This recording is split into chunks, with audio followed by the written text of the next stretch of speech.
please join me in the Pledge of Allegiance? I pledge allegiance to the flag of the United States of America and to the republic for which it stands, one nation, under God, indivisible, with liberty and justice for all. Thank you. Mr. Maltby, Jeff, do we have any changes to the order of the agenda? No changes to the order this evening, Mr. Mayor. Any changes requested from the dais or the table, as it were? Okay, no, seeing none. Greg, report from closed session, please. Yes, Mr. Mayor, we had a closed session at the special meeting immediately before this, and the council considered whether to initiate litigation against CalPERS arising out of a decision to place the city's safety employees into an inappropriate risk pool. After discussion of the item, the council voted unanimously to pursue a writ against CalPERS for that arising out of that dispute, and that will happen before the deadline, of course, to file the writ.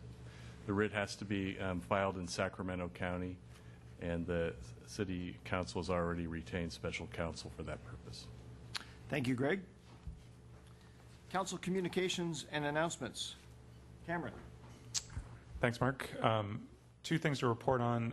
One is I attended the CCAG Airport and Land Use Committee meeting last week. The issue most pertinent to San Carlos is that the process, basically every 20 years we do an update to the various land use plans around SFO, Half Moon Bay, and San Carlos Airport that are designed to control development in a way that's safe and consistent with the operations of an airport. San Carlos, the process is just starting.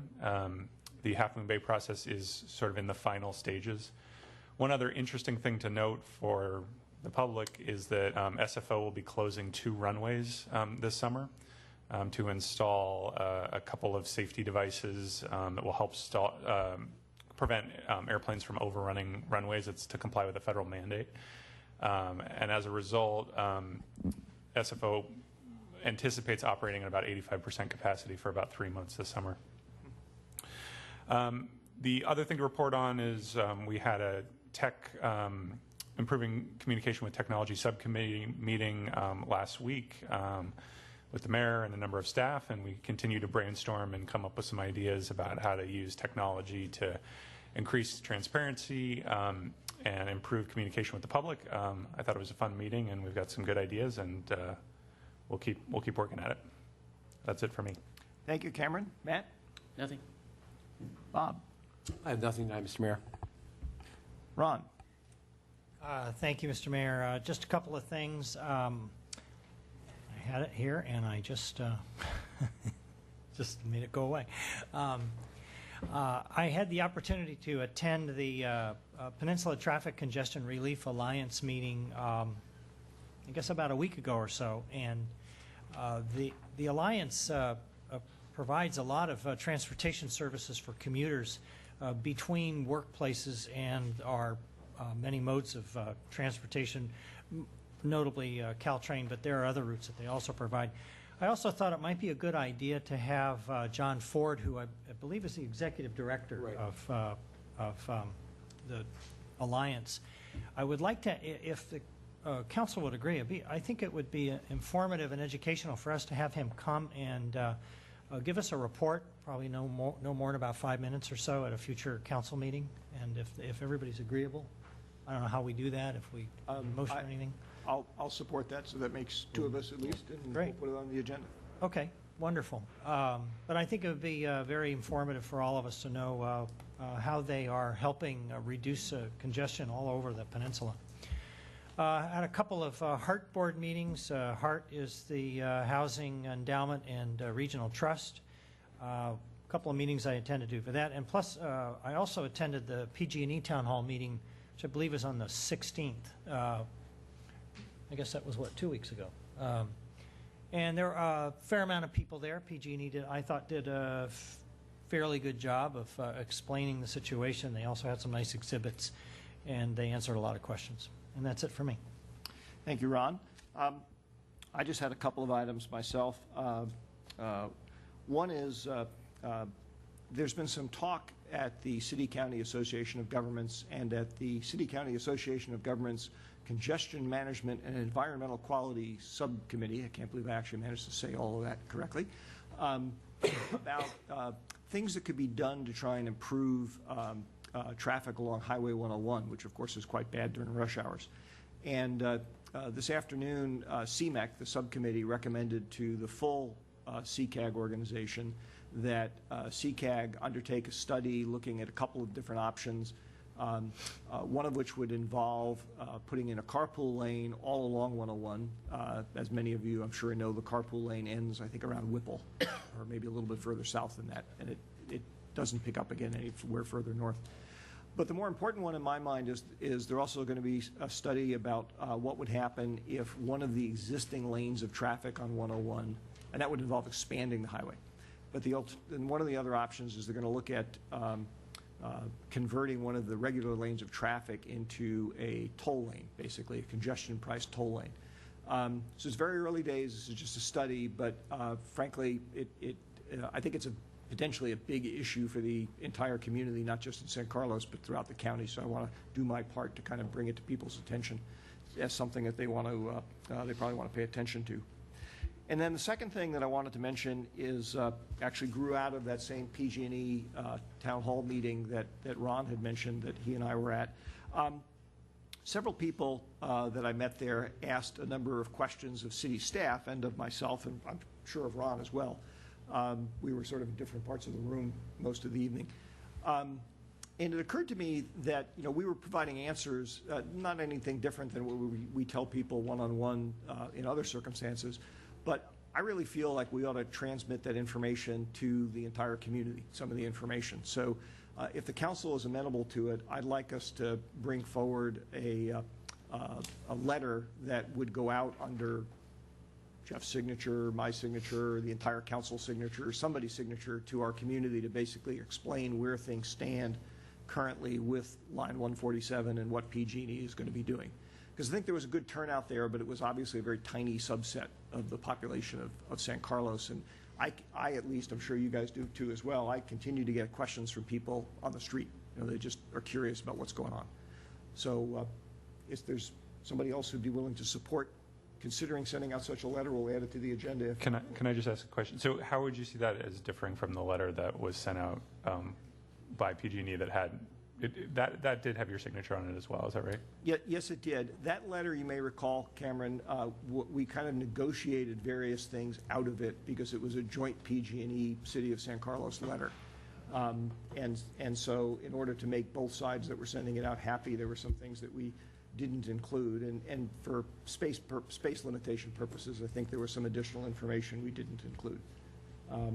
Nothing, I don't want to make it sound like there's something dramatic that didn't get put in there. I just am mostly reacting to some comments that I got at the town hall meeting where people really appreciated the information we were giving them, which tells me they felt it was new. And if we're telling them, I think we ought to try and alert the whole community, or share it with, I should say. Alert's the wrong word. So, Yeah, I felt the same way. I think it was a nice meeting, but it wasn't the format that I had envisioned. Mm-hmm. So it might be, if there's another opportunity for us to reach more people in town in a little bit more formal setting, I think I'd like to see that happen. okay. Just one question. I wonder if we tie that to some specific news item. So if the pigging of the line or the construction to fix the bends in the line gets actually scheduled, or construction starts or something, it might be a nice hook for a news update, so it doesn't feel that it's redundant. It's coming out of the blue. I tell you what, let's. I think that's a reasonable idea. Why don't we? We'll agendize the topic as something a little broader than just a letter, so we can talk about Okay. that. Okay. So we will add that to the agenda at a future meeting.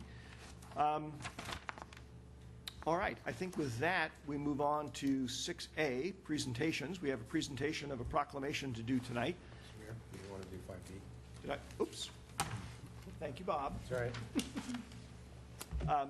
I'm just so excited to get into the budget. I skipped giving Jeff an opportunity to tell us what's been going on in the city. I do have 2 updates this evening, though we can skip them if the council would like. First update we haven't talked about in a while, and that pertains to Wheeler Plaza. I'd like to let the community know and the council know that in following the DOF's, Department of Finance's prescribed methodology for retaining the one piece of property in question on San Carlos Avenue, we have been able to successful in our attempt to get agreements in place with all 17 taxing agencies. So we're in the process of consolidating all that information, putting it into a package, putting a cover letter on it, and sending it to DOF. If DOF holds with what they've told us previously, then we should get clearance for the continued use of that project in Wheeler Plaza sometime in the next 3 to 6 months, at which time the project would begin to move forward with the council. In addition to that, another update on another project, this time the Landmark project. We do have all the final information in on the environmental testing.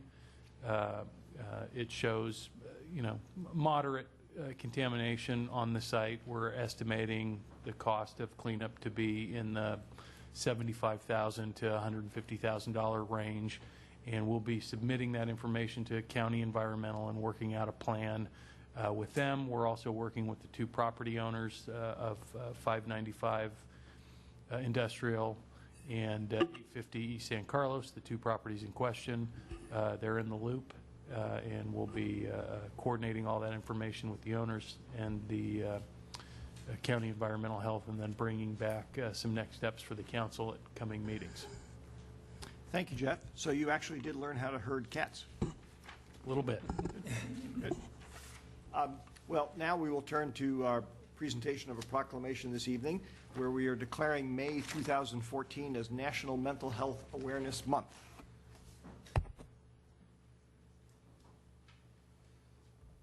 And we don't have a remote microphone, so Diane, you can just come up here and you and I will talk together. So I'd like to...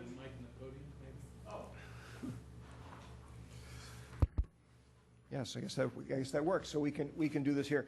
So I'd like to introduce Diane Dworkin. She is the South County Community Service Area Manager for Behavioral Health and Recovery Services.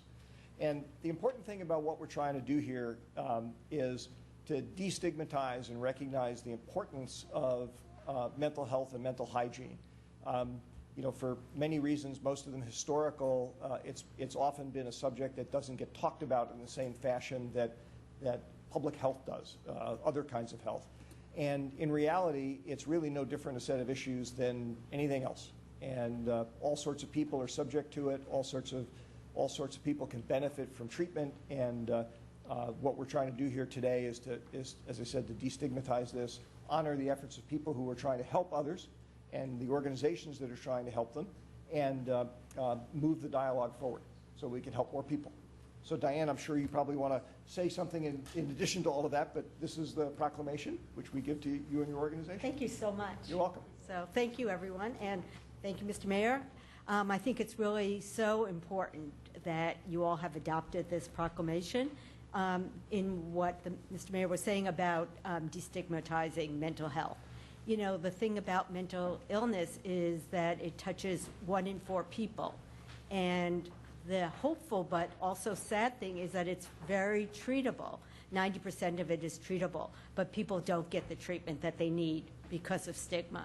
So it's things like this that really can help combat the stigma and help people get treatment so they can live the lives that we all want to be living. And I just want to let you know that there's going to be a photo gallery that really depicts the photos of people living with mental illness and substance abuse issues and their stories. And the one for San Carlos is on May 15th at the San Carlos Library from 6 to 8. So thank you again. I really, on behalf of Behavioral Health and Recovery Services, so appreciate this. Thanks a lot.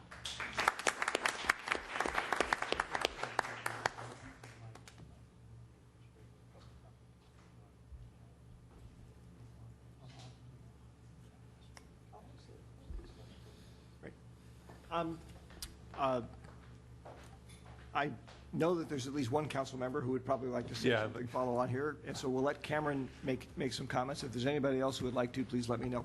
Cameron? Yeah, so this is an issue that's really important to me. I've had the privilege of serving on San Mateo County's Mental Health and Substance Abuse Recovery Commission since 2009, and I currently chair that commission. It's the commission that oversees all the mental health services in San Mateo County. It's the organization which Diane works for, and I think, really, I think Diane said it well, which is that treatment has come a long, long way in the last couple of decades. And when we talk about mental illness, we're talking about everything, a wide variety of issues that people are dealing with, everything from schizophrenia down to depression and anxiety disorders, but they have a huge impact on people's lives, huge impact on their families. And, even today, lots of people don't seek treatment because they're worried that they're going to be judged by their peers, that it's a sign of weakness, et cetera. But, this is what we're doing today. I'm very happy we're doing is a small part of a larger national, state, and local effort. May is National or Mental Health Awareness Month for the entire United States, the County of San Mateo, other cities around. And so I'm happy that that we can play our part. And I think it's important to recognize, too, that the voters of California and the voters of San Mateo County have been doing a lot to help fund improved treatment. So the voters about a decade ago passed a law called the Mental Health Services Act that provides tens of millions of dollars in the state of California, helps fund mental health in San Mateo County. And then in the most recent election with Measure A in San Mateo County to raise the sales tax, County Board of Supervisors have put a substantial amount of money, I think about $7 million towards prevention and early intervention of mental health services. And so I think we are lucky to live in a region that takes these issues very seriously and is trying to move the ball forward to help improve the health of our community. So I'm just happy that we're taking this action today. Very good. Is there anybody else who'd like to weigh in, make comments? Okay.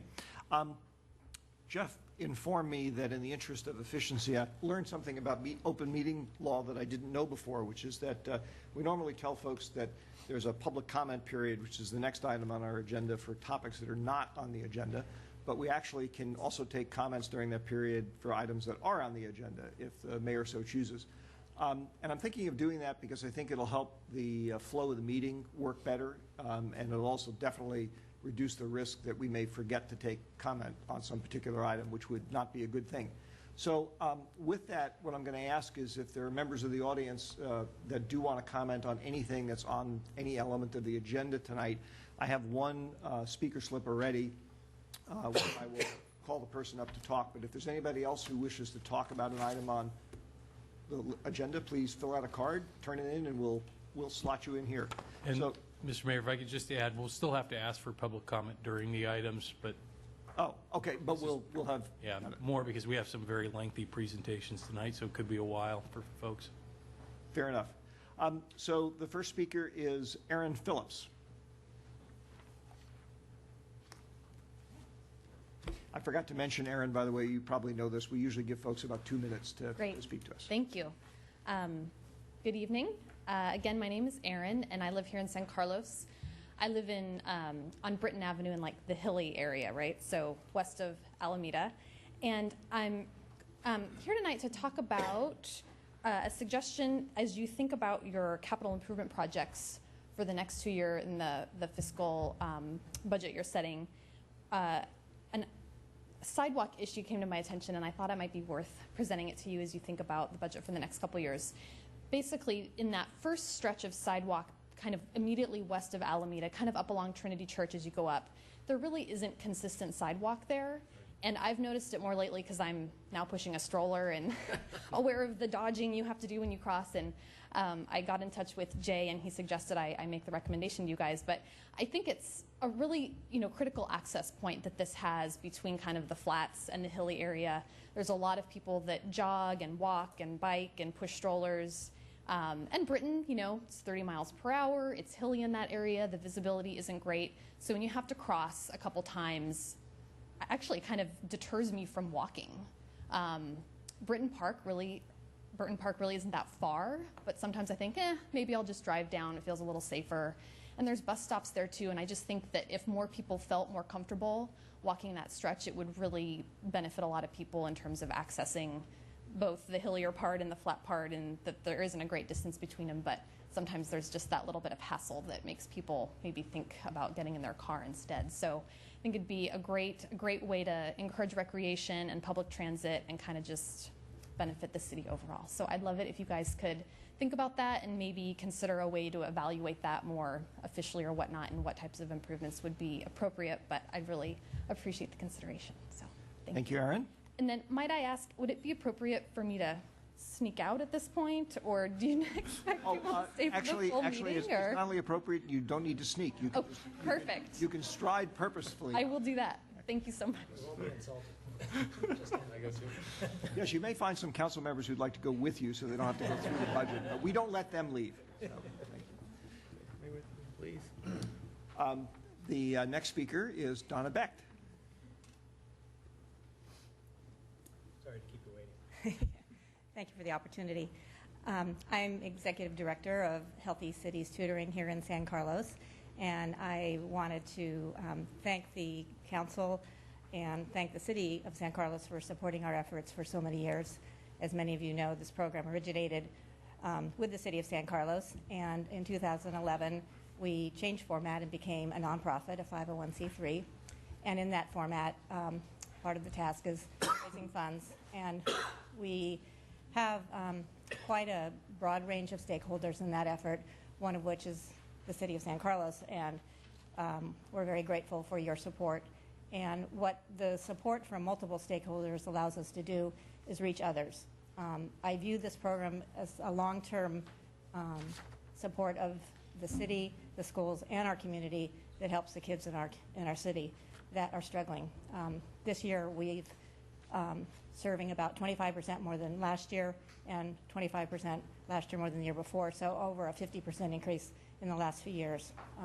There's a lot of children in our city. We have great schools, but there's kids that struggle, kids that don't have someone at home to help them, or kids that do have someone at home to help them, but they're at loggerheads with their parents, and you bring an outside person in who helps, and it makes a big difference. It's also a way, as you know, for the community to give back. We have so many citizens who step forward and help. Over 200 people every year. Over, I think, 1,200 people have been part of this program over the years. And from high school students all the way through our current 91-year-old who's helping.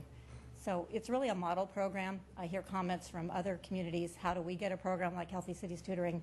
And again, it's through the combined efforts of the city and the schools and the community all coming together that allows the small amount of funding that we have to stay and hold this program together. So really appreciate your continued help to make this possible.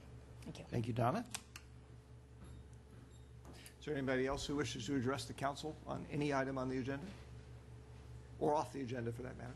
Okay, fair enough. Thank you. We will now move on to item 8. We have one item, reports to council. We have one item from Rebecca Mendenhall, report on the city's unfunded pension liabilities.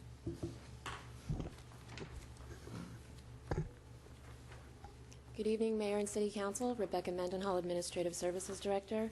Before you tonight is one of the objectives of the strategic plan, and that's to have a report to council on the unfunded liability. So just a couple of definitions for you. Pension plans obligations are the dollar value of benefits that have been promised by the plan and earned by the employees and the retirees. An unfunded liability occurs when the benefits owed to current and future retirees exceed the amount of money that's already been contributed. The annual required amount of contribution is determined through an actuarial analysis. The actuaries determine the cost associated with the new benefits earned that year, or the normal cost, plus any additional amount that's required to make up shortfalls that have developed throughout the plan over time. For our employees, both the city and the employees make contributions into the pension fund every pay period, so every 2 weeks. The city provides a pension, a retiree health, and a longevity benefit to our employees. Details of each of these plans can be found in the attachments to the staff report in your binders.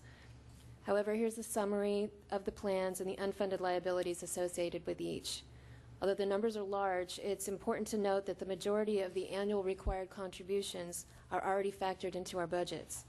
These amounts are not due and payable now, but rather amortized over 20 to 30 years. Our largest component of the unfunded liability is with CalPERS for our pension plans. The annual funding level is calculated annually by CalPERS actuaries, and the contributions are currently calculated as a percentage of employee payrolls. As mentioned before, both the city and the employees themselves are contributing to the fund every pay period, and we're making 100% of the annual required contribution. Aside from pension obligations, the city also has OPEB obligations, or other post-employment benefits related to health care. We have two separate programs, the retiree health and the longevity benefit. The annual required contribution is determined by an outside actuarial, which is completed every other year. The current budget, or the fiscal year 2014 budget funding levels, were based on the last report, which was from fiscal year 2011. The new report, which was recently completed this January, uses the fiscal year 2013 numbers and reflects an increase as needed for our annual contribution of approximately $237,000 in this current fiscal year. This increase in appropriation will be brought forward for your consideration at the next council meeting.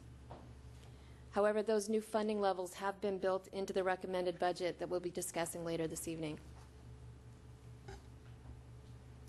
Employees who retire from CalPERS with a minimum of 10 years of city service are entitled to the minimum amount required by law under the CalPERS PEMCA, or the Public Employees Medical and Hospital Care Act, which is currently at $119 per month.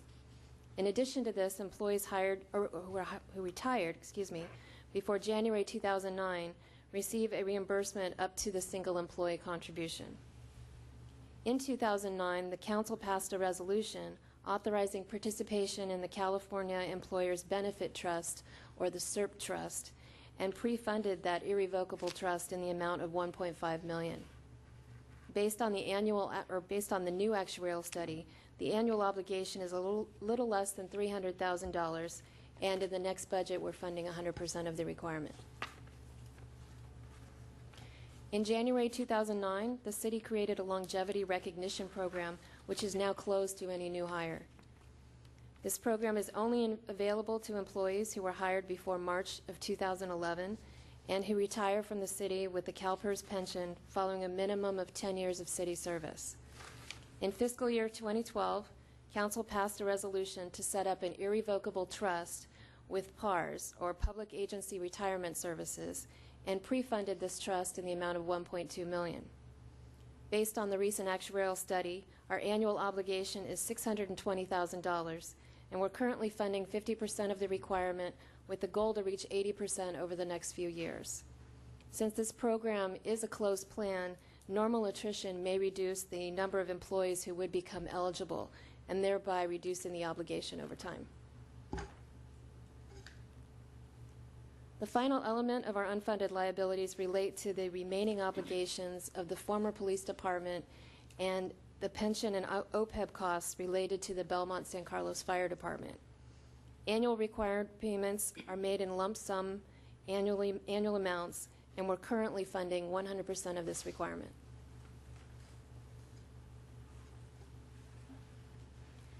To respond to the rising cost of pensions, the city made several changes to retirement benefits, including creating additional retirement tiers based on employee hire dates. Along with our changes, in September 2012, the governor signed into law the Public Employees Pension Reform Act, or PEPRA, which capped benefits and increased the retirement age, thereby reducing pension costs.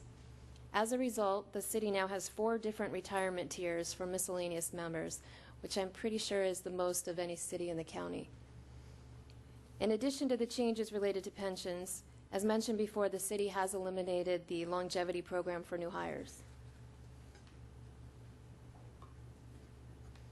Over the last year, the CalPERS board has made a number of changes in its actuarial assumptions, which have had a direct negative impact on our annual required contributions. In April 2013, the CalPERS board implemented direct rate smoothing, which fixed amortization periods for future gains and losses. Prior to this change, losses were amortized over a rolling 30-year period. CalPERS has told employers that this will result in higher contributions in the short term, but lower contributions in the long term. The impact of this change was an increase in our rates from 4 to 7.7%, depending on which retirement tier you look at. In February of this year, the board approved changes to the assumptions used, including the mortality rates.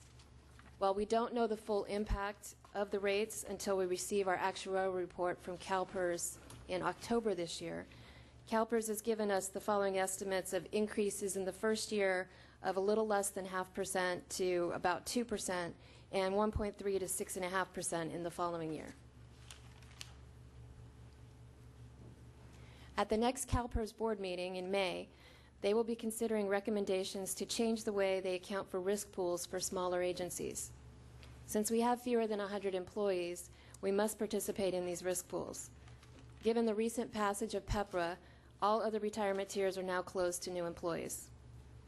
So to account for this, CalPERS is recommending combining all of the active and inactive plans into 2 risk pools, one for miscellaneous and one for safety.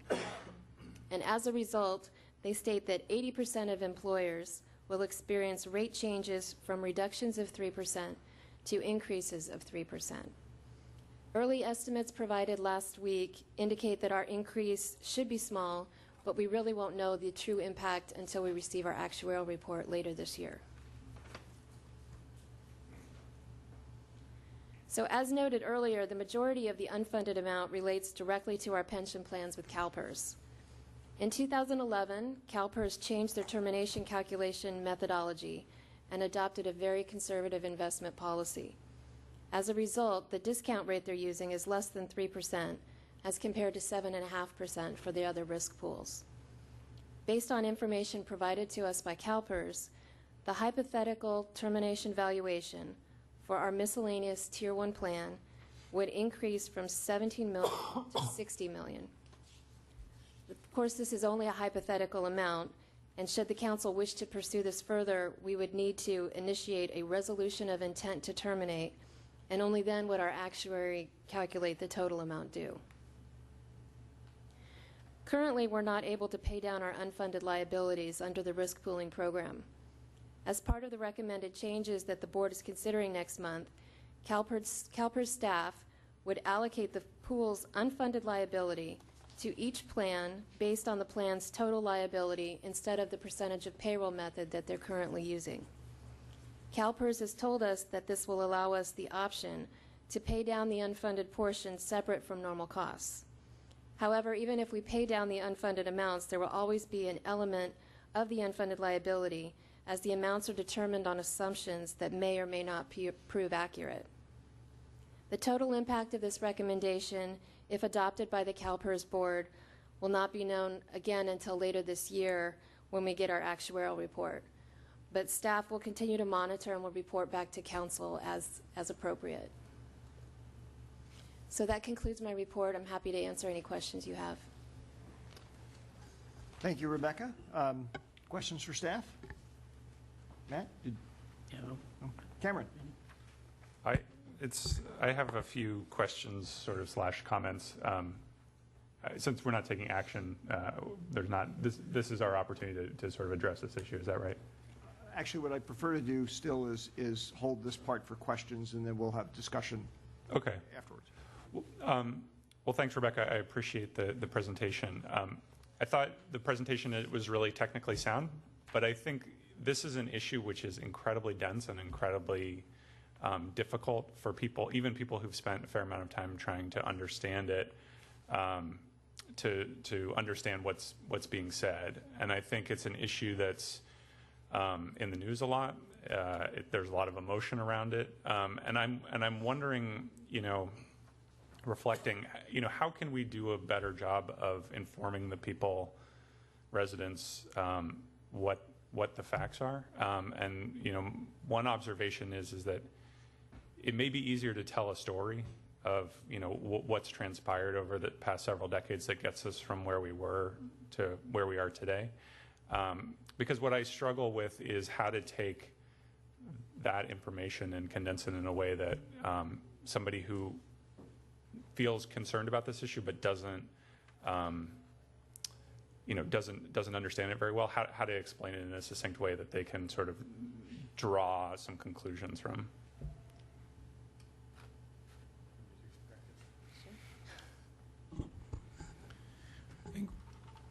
Councilmember Johnson, one of the ways that I've heard it put over the years that resonated with me was that in the past, elected officials at the state level, at the county level, at the local level, and all the special agencies in between made promises to their employees based on a set of facts that did not come to pass. But as those promises were made, in many cases, the courts have found them to be irrevocable. And you can't adjust a retiree's pension once they're retired. You can't adjust the pension unilaterally on existing employees under certain tiers on a go-forward basis. So there's limited changes that you can make. Given the legal framework that this council and councils over the last number of years in San Carlos have had to deal with, the council has been very aggressive in creating tiers and closing benefits to new hires to help eliminate those costs one day. And between now and then, you've explored really all your best, most cost-effective options in terms of managing your mortgage, let's say, on your pension and other post-employment benefits. So you're making your mortgage payments. It's baked into the budget.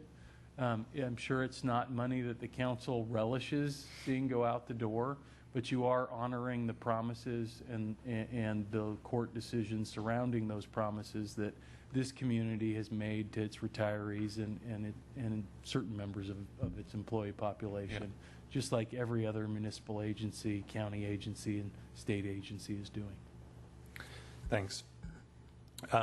That's helpful, and I just I want to figure out a way that we can have a rational conversation with the public that it doesn't feel like a politically polarizing issue, because as you say, decisions were made in the past, we have certain legal obligations, and we're taking responsible steps, and I think that's the message that I want to get across.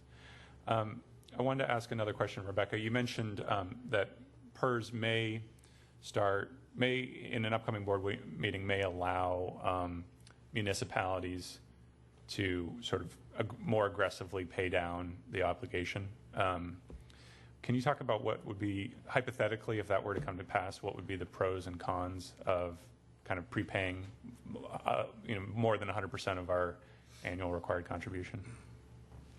Well, the current discount rate that they use for our unfunded liabilities is 7.5%, so it's possible that we could find something with a lower percentage. Mm-hmm. However, it would be just paying it down because the unfunded liability will still be there, given the fact that the assumptions are based on literally that assumptions, and they could change over time. So they're not going to be 100% right. There could be years that they're good years, and there could be years that they're not so good years.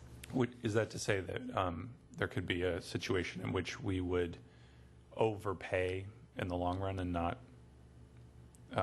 So if you're saying, if we wanted to take the stance that, hey, we've got a $50 million mortgage payment to put in Jeff's terms, and we wanted to pay that down faster, you're saying that it's possible that you could have really good market returns in some of those years, and it wouldn't have made financial sense in retrospect to have aggressively paid it down because the market return was essentially taking care of the amount that you would have had to pay, if that makes sense. Yes. Is that right? Yes. Okay. All right. I'm happy to pass the baton. All right. Others? Matt? A couple of questions about the report that I wanted to clarify. It looks like what you're saying is in 2009 and then in 2011 we pre-funded. Can you just define that term of pre-funding? Does that mean we looked around and found I should know this, I was on council, but that we looked around for $1.5 million and gave it to CalPERS? We didn't fund CalPERS directly. We funded the CERPT, which is our OPEB irrevocable trust, and we funded the PARS for $1.2 million. And we used savings that we had accumulated in the general fund. So we used essentially reserve money? Yes. And between those 2 years, we used $2.7 million? Yes. We paid $2.7 million into the irrevocable trust. Okay. And just so that it's clear, that that's not the retirement benefit, that's the retiree health benefits. I understand, yeah, but thanks for clarifying that. And then, I skipped a part. I should go back to the top of the page. By the way, I'm sort of on page 2 of 5 in your report. So at the top, you have the fire department, the JPA legacy obligation, and police is not included in that. I mean, you talk about police later in the report, but it doesn't include police because we have a deal with the county that sort of washes that. Is that correct? The reason it's separated here is because we get those reports separate through the Belmont San Carlos Fire JPA. So the number you have on that little chart you have, unfunded liability summary, where it says Belmont San Carlos JPA legacy obligation, the $17 million, that's truly just fire department? Yes. No police? No. In that, okay. The police is included in the top line of the CalPERS pension plans. Oh, okay. It's included in the 32 figure. Okay. And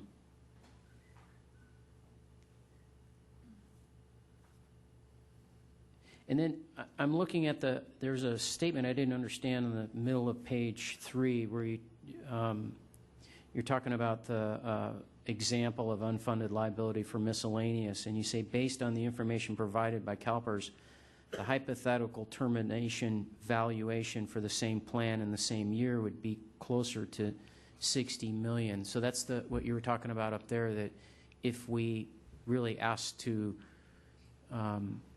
get out of CalPERS, it would be $60 million. Yes. And just for that one tier, or is it for the whole city, or what? Just for that one tier. And that's the hypothetical termination that they include in all of our actuarial reports.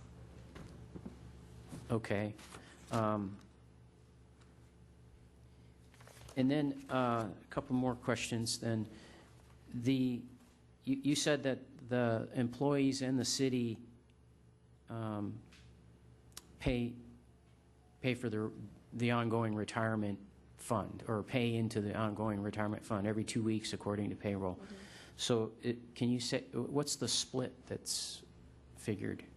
Is it a split? Is it like, if you work for somebody and you pay into Social Security, you pay 7.5%, your employer pays the other, theoretically? It depends on the tier you're in, Uh-huh. but the range is from 6.5% to 9% For the employee portion.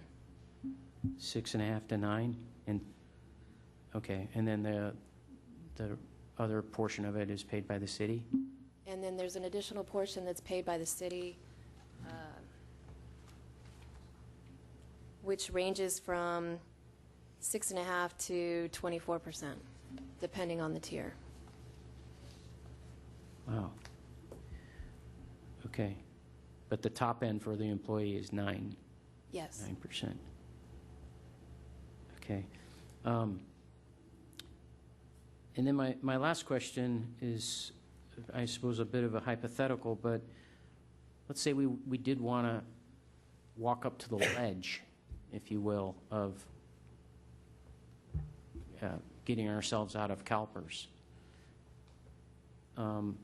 What would that cost us? The reason I'm asking that is because you said that that figure, 60 million, is the sort of best estimate right now without actually pulling the trigger. Well, how much would it cost us, and how could we get really close to the edge where we really have the information and we could say,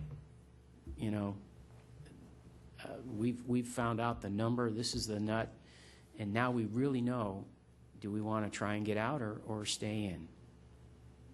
If If the council wishes to do that, you would need to pass a resolution of intent to terminate, Okay, which then we would then file with CalPERS, okay. and then the actuaries would calculate the dollar amount. They don't charge us for their administrative time to do that or anything like that? That Just- I don't know if they would or not. Can we find out?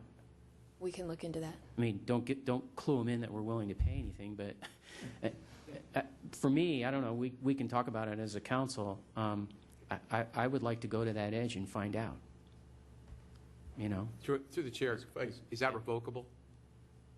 It's just an intent. It doesn't. Okay, so it's revocable. Okay, I just want to make sure. Yeah, well, yeah, sure. But you see where I'm going is, Oh, I know where you're going. every time we ask, we get, well, you know, it would take a while to find sure you out, don't commit, and then- and we're just walking around in the dark. We don't know, really, you know? The ability to say, never mind. Never mind, that's right. Perhaps, Yeah. or perhaps say, well, okay, we'll suck it up and pay the bill and get out. I believe we did that for the Belmont San Carlos Fire Department. Did what? We passed the resolution, or the board passed the resolution of intent to terminate to try to begin to get those numbers, Oh, okay, and then changed direction. okay. Did they charge us for it?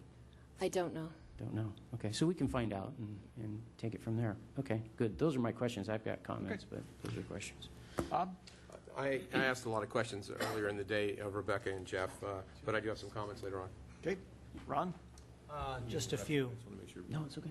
Rebecca, thank you for answering all my questions in good detail today. Just a couple things that kind of caught my attention while you were going through this, and that is that, I don't know if I've turned that off or not. It seems that CalPERS has, what, a $180 billion pension fund, something like that. I mean, it's huge. Hasn't their market performance been pretty good over the last couple of years? It has. And it seems that they come back and say, we want more. I mean, I guess my question is, what's the relationship between the market performance and what they're asking for now? It seems that if it's been, I mean, it seems to me that they've made up a lot of lost money over the last few years. Now, I could be wrong about that, but just look. I think they had a huge shortfall. Yes. Yeah. So that you are correct, but it was a huge hole. So they're still digging out of the hole, is what you're saying. Okay, all right. I don't want to beat up on that very much. I just wanted to ask the question.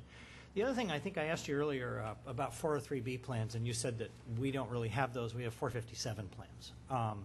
Do they operate the same way? Totally voluntary employees can defer X amount of, or whatever they want up to a certain amount on Yes. their own into those plans, and they go with a private vendor, and they can allocate their contributions over a variety of investment options. Yes. Just curious, any idea what percentage of our city employees participate in those? I would say the majority, significant, yeah. Okay. I'm just curious because it seems that we've been more aggressive, if I'm not mistaken. You mentioned that we have these 4 tiers, that we've been more aggressive in recent years in creating these different tiers of retirement contributions. And by aggressive, we've been aggressive in reducing what those retirement benefits are. Mm-hmm. So I'm wondering if that has resulted in a corresponding increase of employees contributing on their own to 457 plans. I mean, I don't know if anybody studies that. It's sort of a curiosity on my part. I don't know offhand, but we can find out. Okay, all right. I had one other. Oh, I asked you earlier about I asked you what our PERS contribution was each year, and you mentioned, you gave it to me in percentages, which is fine. I was just wondering, does that number result in 2.16 million? Is that because later on when I asked you about that, it says I said we paid 2.16 million to a side fund. And is that the result of all those other contribution rates? Is that what we actually write checks for each year? The side fund is a separate obligation. The normal cost it depends on the tier again. Mm-hmm. The tier 1 normal cost is 17.16%. Okay. And that doesn't include the side fund payment of 2.1 million. All right. So can you give me a rough figure in dollars? Yeah, just give me a moment. Okay. Well, she's doing that, Ron, if I may. I sent you guys an article, and you asked what their fund is worth, how much money they're dealing with. In June of 2007, the value of their fund was $248 billion. But in March of 2012, so more recently, it was $237 billion. So it had lost $11 billion in value.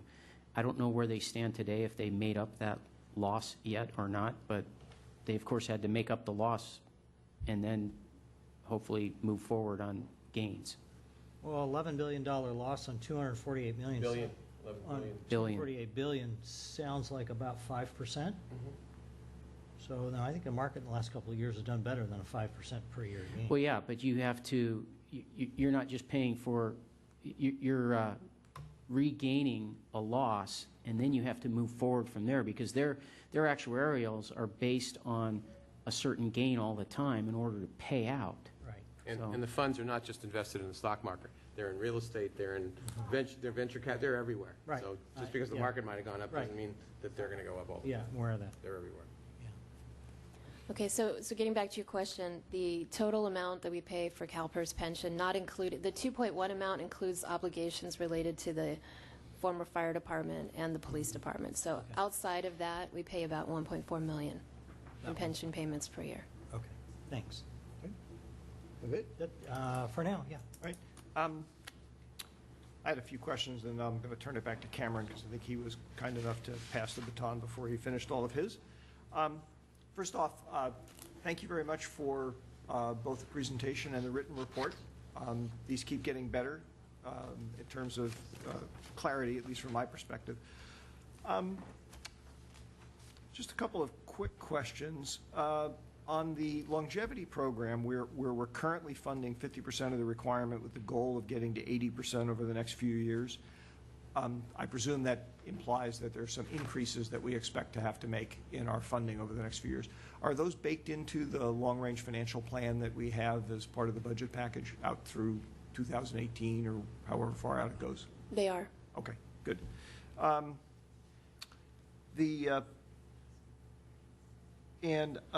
Similarly, with the assumption changes that CalPERS told us about in February, where they too, are giving us some rough guidance of what's going to happen to rates out through the next few years. Those are baked in as well? I'm sorry. The forward-looking rate guidance that CalPERS gave us about the next few years' rates, that's baked into the long-range plan too? Yes, it is. Okay. One of the things I wanted to double check is it's interesting, this termination value for the hypothetical valuation for the Tier 1 miscellaneous plan, which can jump from 17 million to 60 million. I presume that that's based on basically the discount rate that they're using? Yes, that's part of it. And that's where it goes from what we would argue would be, what can I call it, a current yield rate down to a risk-free rate, which of course is much lower. Yes. So if they go forward with merging the pools, with the inactive pools and whatnot, I presume that would affect how they would calculate the termination value, correct? Because I would presume they would no longer be using a 3% or 2% or whatever it is discount rate. Actually, the recommendations they're taking to the CalPERS board do not talk about the terminated pools. It's only the active and the inactive pool. The inactive pool does still use the 7.5%. With their recommendations? Yes. Okay. The terminated pool is a very unique situation that they reset the rules as to how they set the assumptions in 2011. That almost sounds to me like they're essentially imposing a very large exit tax on somebody leaving the program. Because they're saying, well, if you stay part of the program, we will hypothesize a yield of 7%, but if you want to cash out, we're going to only assume we can get 3% on the money you're going to give us. Mm-hmm. Which just, frankly, that seems grossly unfair to somebody who's looking to cash out. I'd be interested in your reaction to that. That may have something to do with why they've changed the terminated policies. It is separate from the inactive pool, so our police and our fire plans are in an inactive pool right now. And that's what they're looking to merge in with the active as part of their changes to the risk pool methodology. Since they changed the terminated value a couple of years ago, I don't believe that they're looking at it or it's even on their radar at this point. Okay.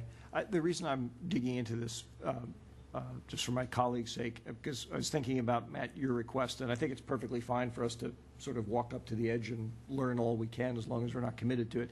But if they have sort of a bizarre financial situation where they're, in my opinion, if I understand it correctly, overcharging us to back away from them, then that might make it less financially attractive to us to do that, because it actually might be cheaper in a way to stay part of the plan, because they would be saying, well, if you stay part of the plan, we won't charge you as much as we would if you tried to back out. I have a different spin on that, but I'll wait till discussion. Okay. And I have some other questions on this. The other thing I wanted to ask you about, Rebecca, I was thinking about this tonight as you were going through your presentation, and in the very beginning where you were talking about summary, your slide entitled Summary of Unfunded Amounts.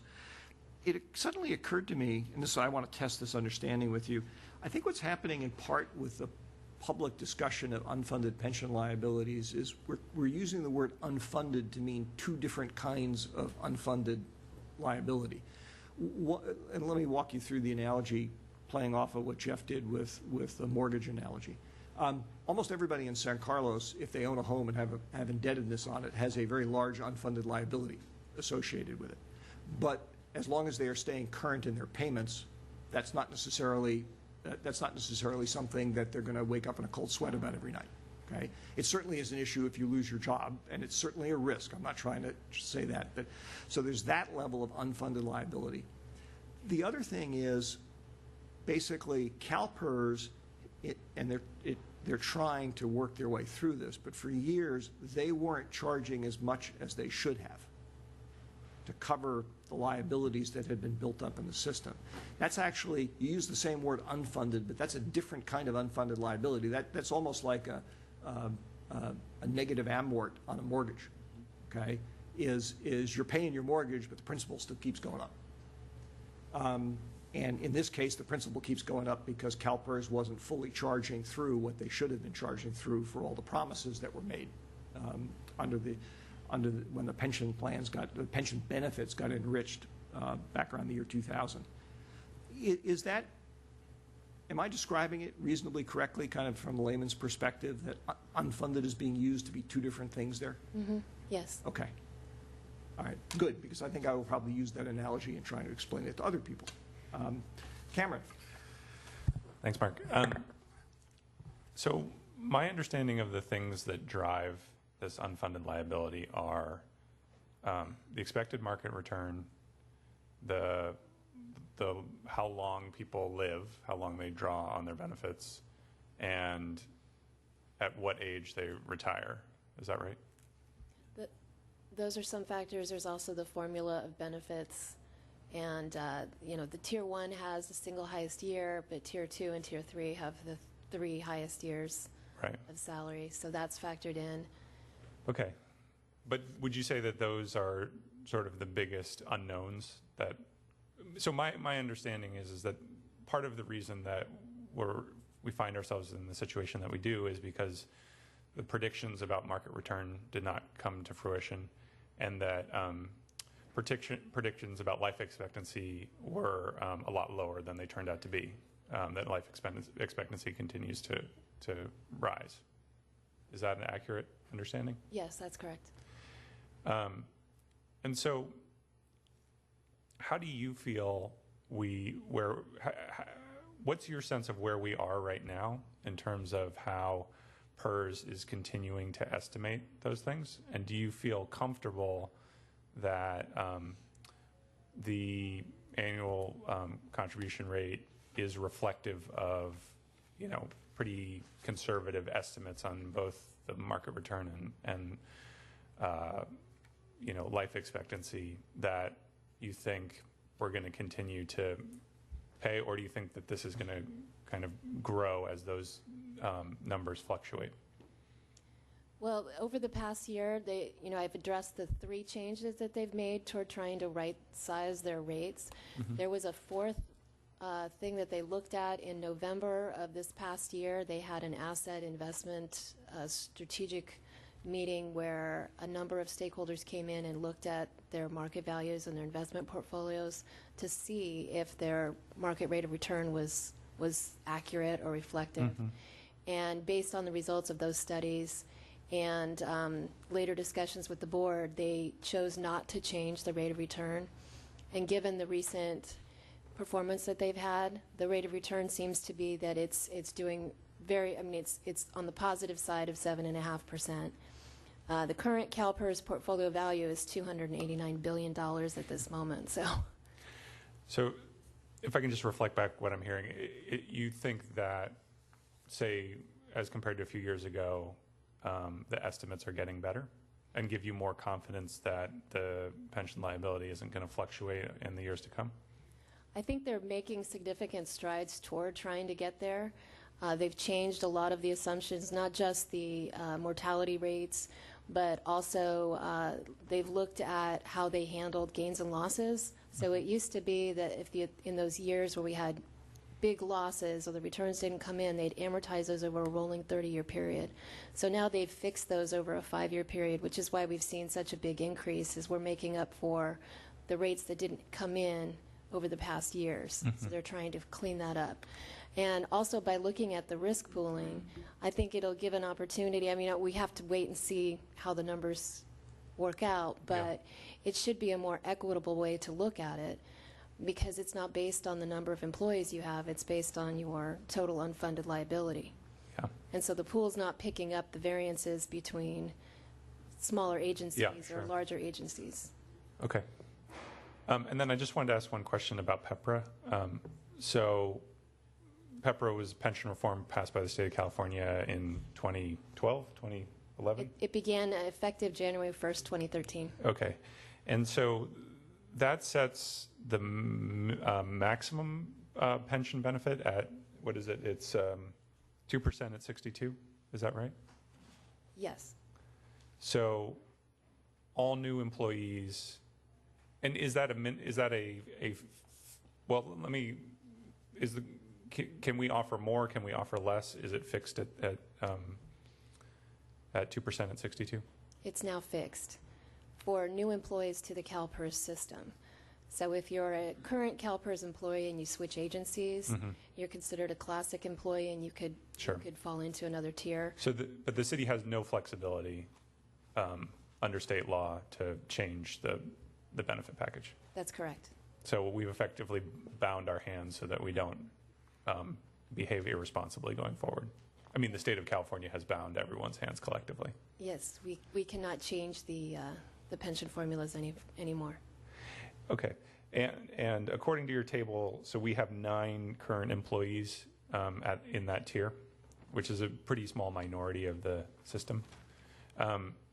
So I guess my question is, how long do you think it's going to take until that the Pension Reform Act that was passed by the state of California is having a significant impact on the city? It looks like it may be a decade or more before that, or maybe even beyond that in terms of the majority of the city's current employees and retirees are in that new tier. Is that right? It will be several years. Well, I mean, as you'll have to go through several decades. Yes, but especially since it only applies to new members. Yeah. To CalPERS. Right. So if employees want to change jobs with different agencies, even through normal attrition, it may take some time.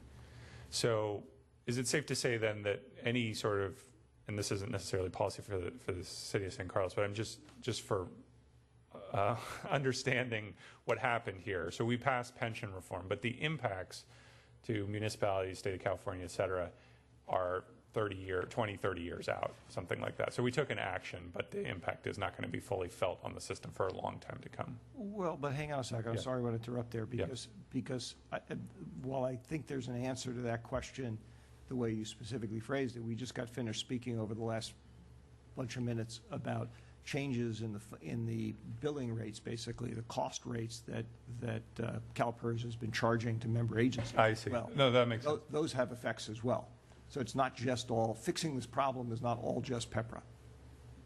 I think that's a true statement. So what you're saying is that if everyone was in PEPRA, if all of our current employees were in PEPRA, but our retirees were in the older tiers, we'd still be paying less for the current employees, and so it has a material impact on our budget now.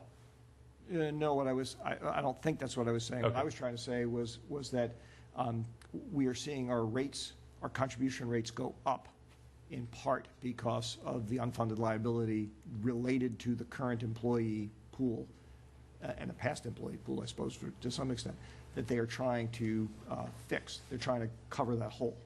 And PEPRA is another way that they are approaching that as well, by limiting the benefit side for Right. employees. Okay. All right, cool. I think I've used my time. Okay. Matt, I think you said you had a few more. Yeah, I did.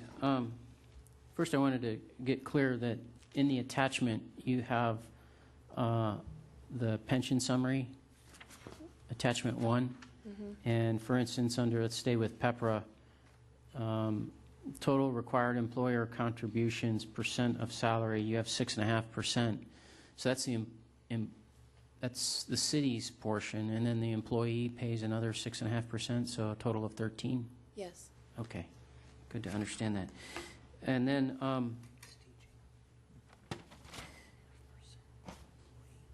another hypothetical question, I guess. Why couldn't we challenge their calculations? They went from 17 to 60. And it seems to me some of this is like a big black hole. They have their accountants and their staff, and they do their actuarials and so forth, but we're in a pool. How the heck do we figure out, without asking them, what our actual obligations are? You mentioned with the house, at least with the bank, you have your asset, you know what your capital, what you bought your house for, it's all right there. How do we actually know? Can we hire a consultant to challenge what they're saying? Well, the problem is we don't have access to any of that data. Well, how can we get it? So part of what they're doing, and my understanding of what they're looking to do with changing the risk pooling, is to give access to some of that data so that we could start to begin to look at the numbers. Because right now, the way that they allocate the unfunded liability across the active pools is on a percentage of payroll, so it's not really what your unfunded piece is. So they're looking at changing that, which will give us more visibility. But right now, they have all the information. We don't have any access. Yeah, we have nothing. It's like the Great Wizard of Oz, pull back the curtain, and but we haven't pulled back we can't pull back the curtain right now. But you're saying that's coming? Well, they're looking at ways to give us more information directly related to us, but as for how we go in and redo their calculations, I don't think that we would have enough information to do that. Well, okay, so maybe this next question is for the city attorney. What would happen if we did pull out and said, hey, we owe you $17 million, here's $17 million, you want the rest? Sue us.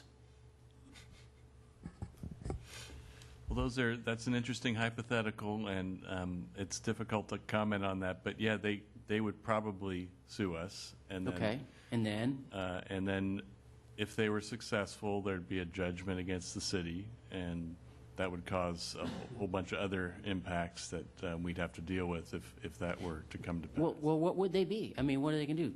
Take Jeff and throw him in jail? No, it wouldn't be that, but it would be probably. Again, I'm speculating here, but they would probably seek other assets of the city, like our general fund accounts or other accounts, to seek, if after a judgment, city property and other assets that we might have would become potential sources of execution on any judgment.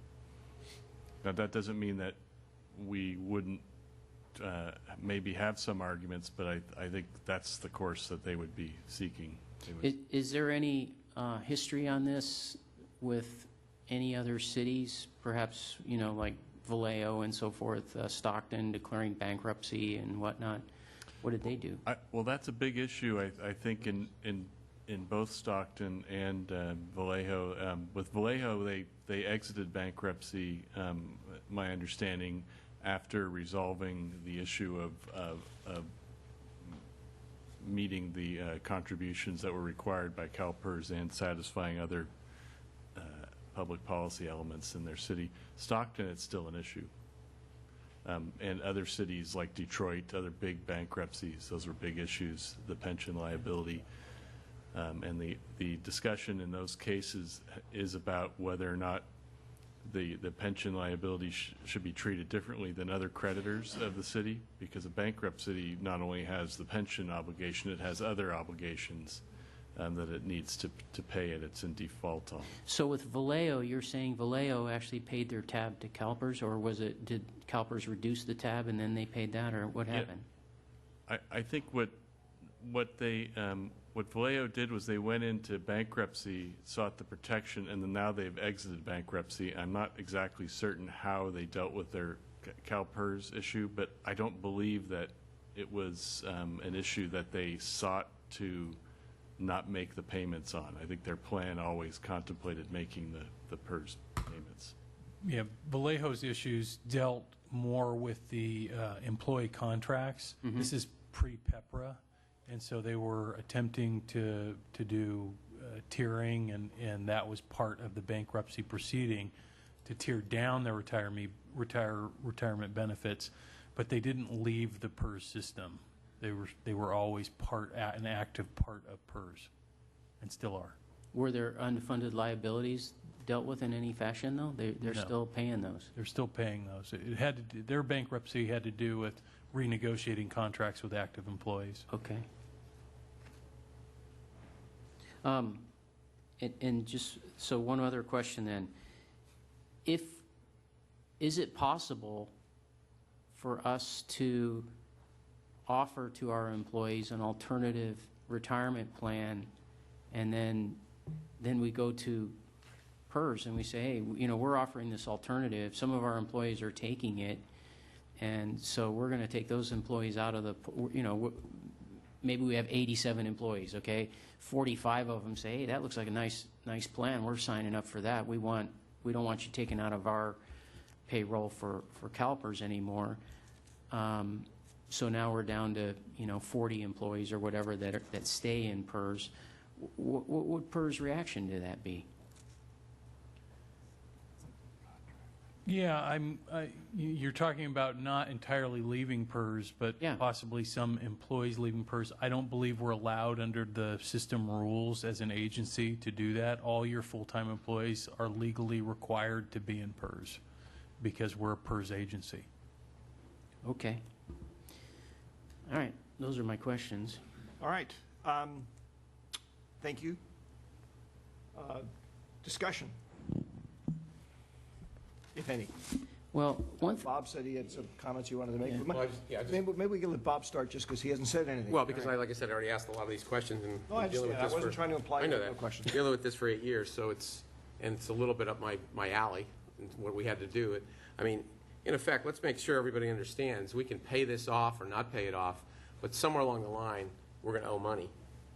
If we all of a sudden found $58 million in a drawer, okay, and paid it off, that's great. But there's still going to be ways for them to figure out, and they were staying in PERS.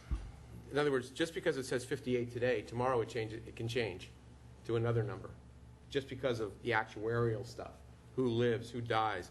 The return on it, the other thing that I wanted to make sure people understood, because I think, Cameron, you gave some things of what are the variables, Yeah. return, which was implied. I think the return on investment is very important too. Yep. They're making 25% a year, things are rosy, and that's what happened in the year around the turn of the century. They were making tons and tons of money, and they said, you don't even have to pay. We didn't have to pay. How many years, Jeff, was it 3, 4, 5 years in a row? Before I got on council, there weren't any payments due to PERS. I believe it was 2 or 3 years. 2 or 3 years, but still, we didn't even have to make a payment.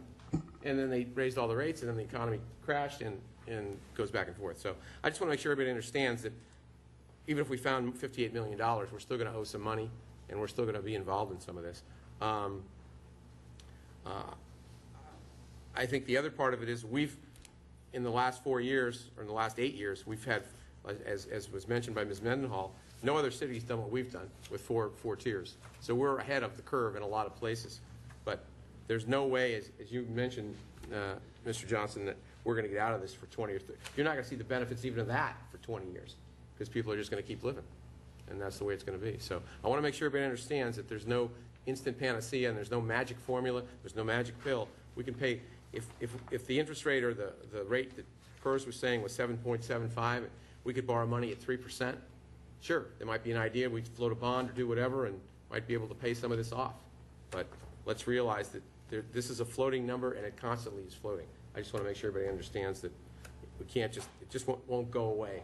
Unfortunately, like a mortgage, you could pay a mortgage down to zero, but unfortunately, this is, as long as there's people living and people getting retired, there's going to be some costs there. So Okay. that's all I had. Matt? Well, one comment before I get into my spreadsheet here. Bob and others are comparing this to a mortgage. I wasn't. I was just saying it's not like a mortgage because you can't pay it down to zero. Okay, and here's another way it's not like a mortgage exactly,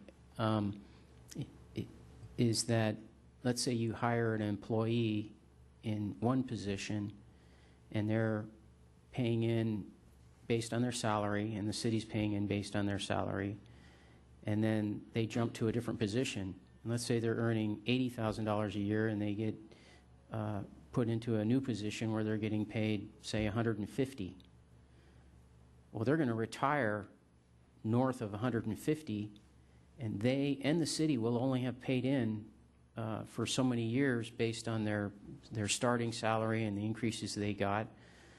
So what I'm saying is that's part of your unfunded liabilities. When somebody moves from one position to another at a higher salary, there's this big hole that's left because they weren't paying in the whole time based on this new position they're in at a higher rate, and yet they're going to get paid out at a higher rate. And PERS is going to look at that and say, you just created a hole.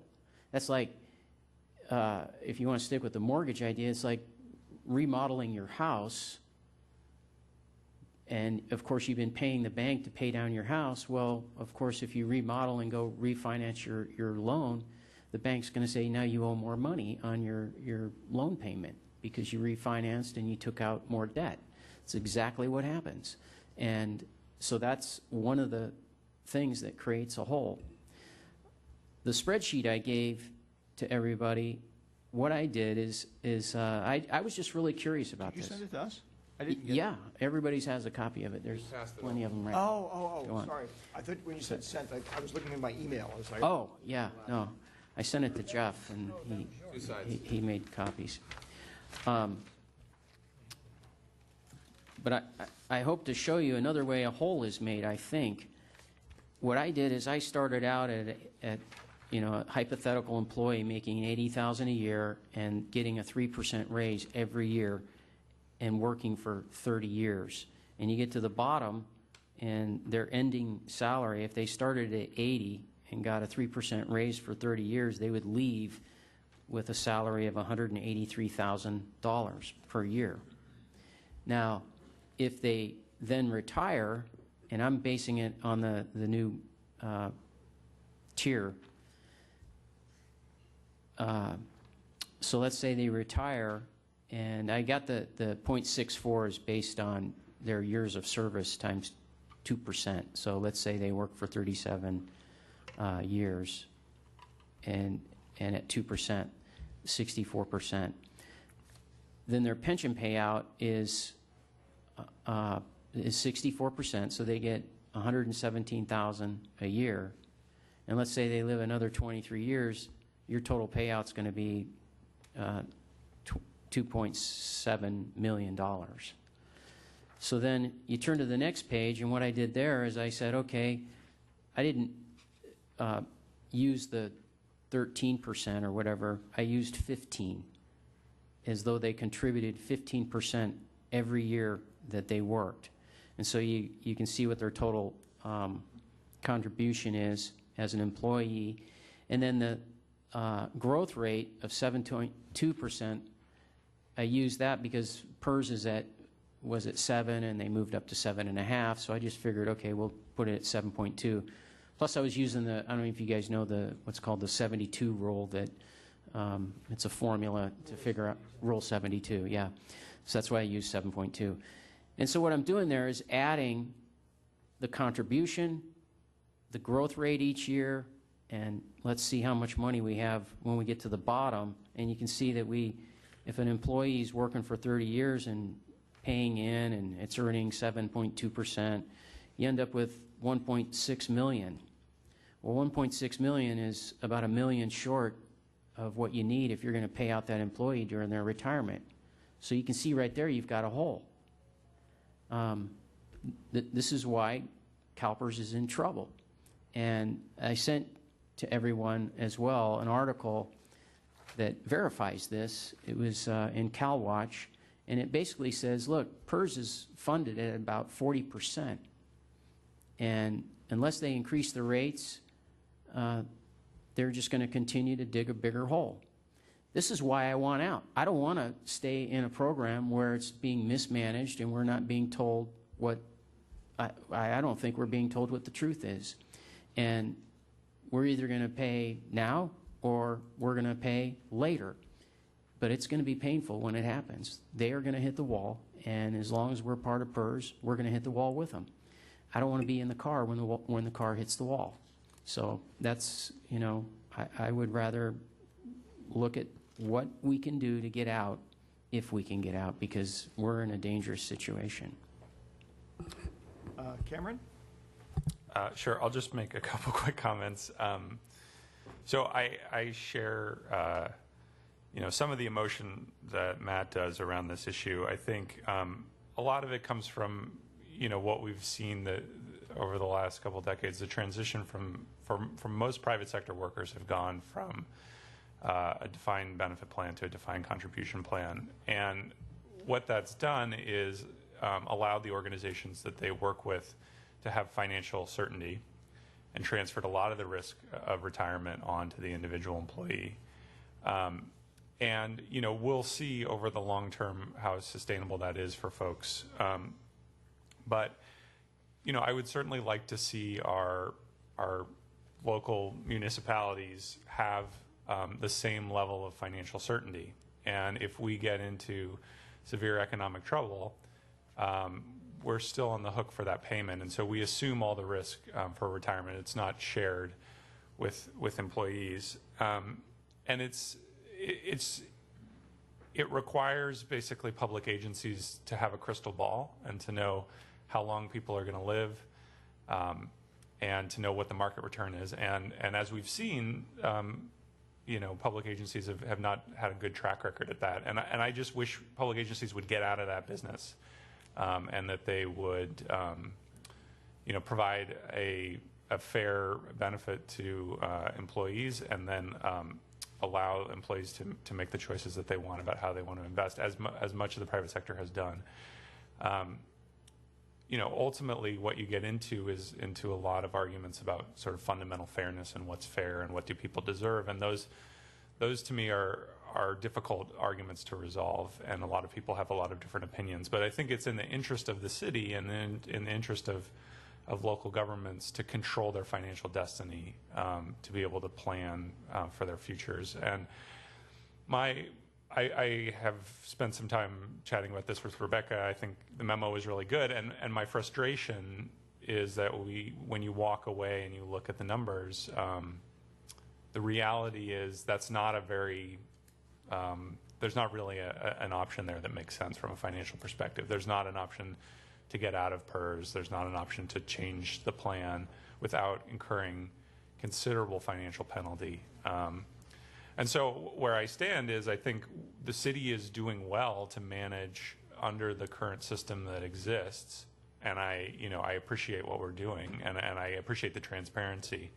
But I wish it wasn't so. And so it's something that I want to, continue to talk about over the years and see as PERS evolves, as the market evolves, and we learn more to see, what our options are. Ron? Well, I think one of the things that I'm pleased with is the fact that, I guess statewide now we have a 2 at 62 formula, which seems the least generous that we've seen in decades. But I guess to respond to your comment, Matt, we're not running the game here. You know, other people are making the rules, and the cost to not play the game is incalculable. Well, it is calculable, but it's not something that we can do right now. I think we're headed in the right direction. People have had perceptions, and they've even asked me, does the city know what's going on? And my answer is, of course they know what's going on.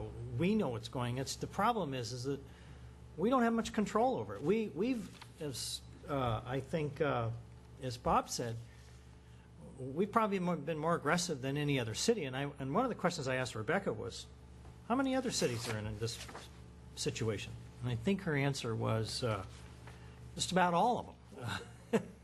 There aren't any that aren't in this situation. So, I agree with your ideal, I guess is probably the best way to put it. Ideally, I would love for us not to be, or I was going to say not to be in PERS, but ideally I would love for us to be in control of our destiny. And I think that's what everybody likes. And one of the positive things I think may come out of this is the fact that because the pension formula has been reduced, there will be, or at least I hope there will be, an increased emphasis and effort on the part of all municipalities to encourage their employees to start 457 plans and supplement these retirement plans with their own. That's done a lot in the private sector. When I was teaching, I had the 457 equivalent, which was a 403B plan. My wife is an STRS. As soon as she went into teaching, I put her in a 403B plan because I didn't want her to have to rely only on the STRS, which is sort of a mini version, a smaller version of PERS, and they've had their own challenges as well. But I would love for us to be able to do something other than what we're doing. But I think I'm satisfied for now that we're moving in the right direction. It's going to take a long time to work it out, and I think we're doing all we can as a city to be, as Cameron says, more transparent, know what the problem is, and deal with it year by year, and do as much as we can. That's all I have for you. I was going to say, I don't think actually being a teacher, unless you're at a private school, is being in the private sector. Just kidding. I just had a couple, I may have misheard you. Comes with the gray hair. Just a couple of comments. I actually think the idea of, it seems like every year since I've been on the council, we've had one of these reviews, and I think they're actually a great thing to do. And I not only hope, I'm going to demand that we keep doing this, and as staff learn stuff, even, we don't have to wait a year to get back together to talk about it as new information comes in. Personally, in the write-up that staff did, the two things that I found most exciting in the whole thing were two little items buried at the end. One was this notion that I've touched on several times already about merging pools, because I think that has the potential to make a much more rational situation for agencies like ourselves that are thinking of doing outsourcing. It'll take away what is currently this bizarre tax on outsourcing from a PERS point of view, or at least mitigate it to some great extent. And the other thing was actually the notion that PERS would start allocating out and assigning the liability to each agency, which in a way, if it doesn't give us visibility into the pool, it at least says this is your share of the pool. And it has to be calculated in some fashion, and so I presume they have to share with the agencies what the calculation is going to be.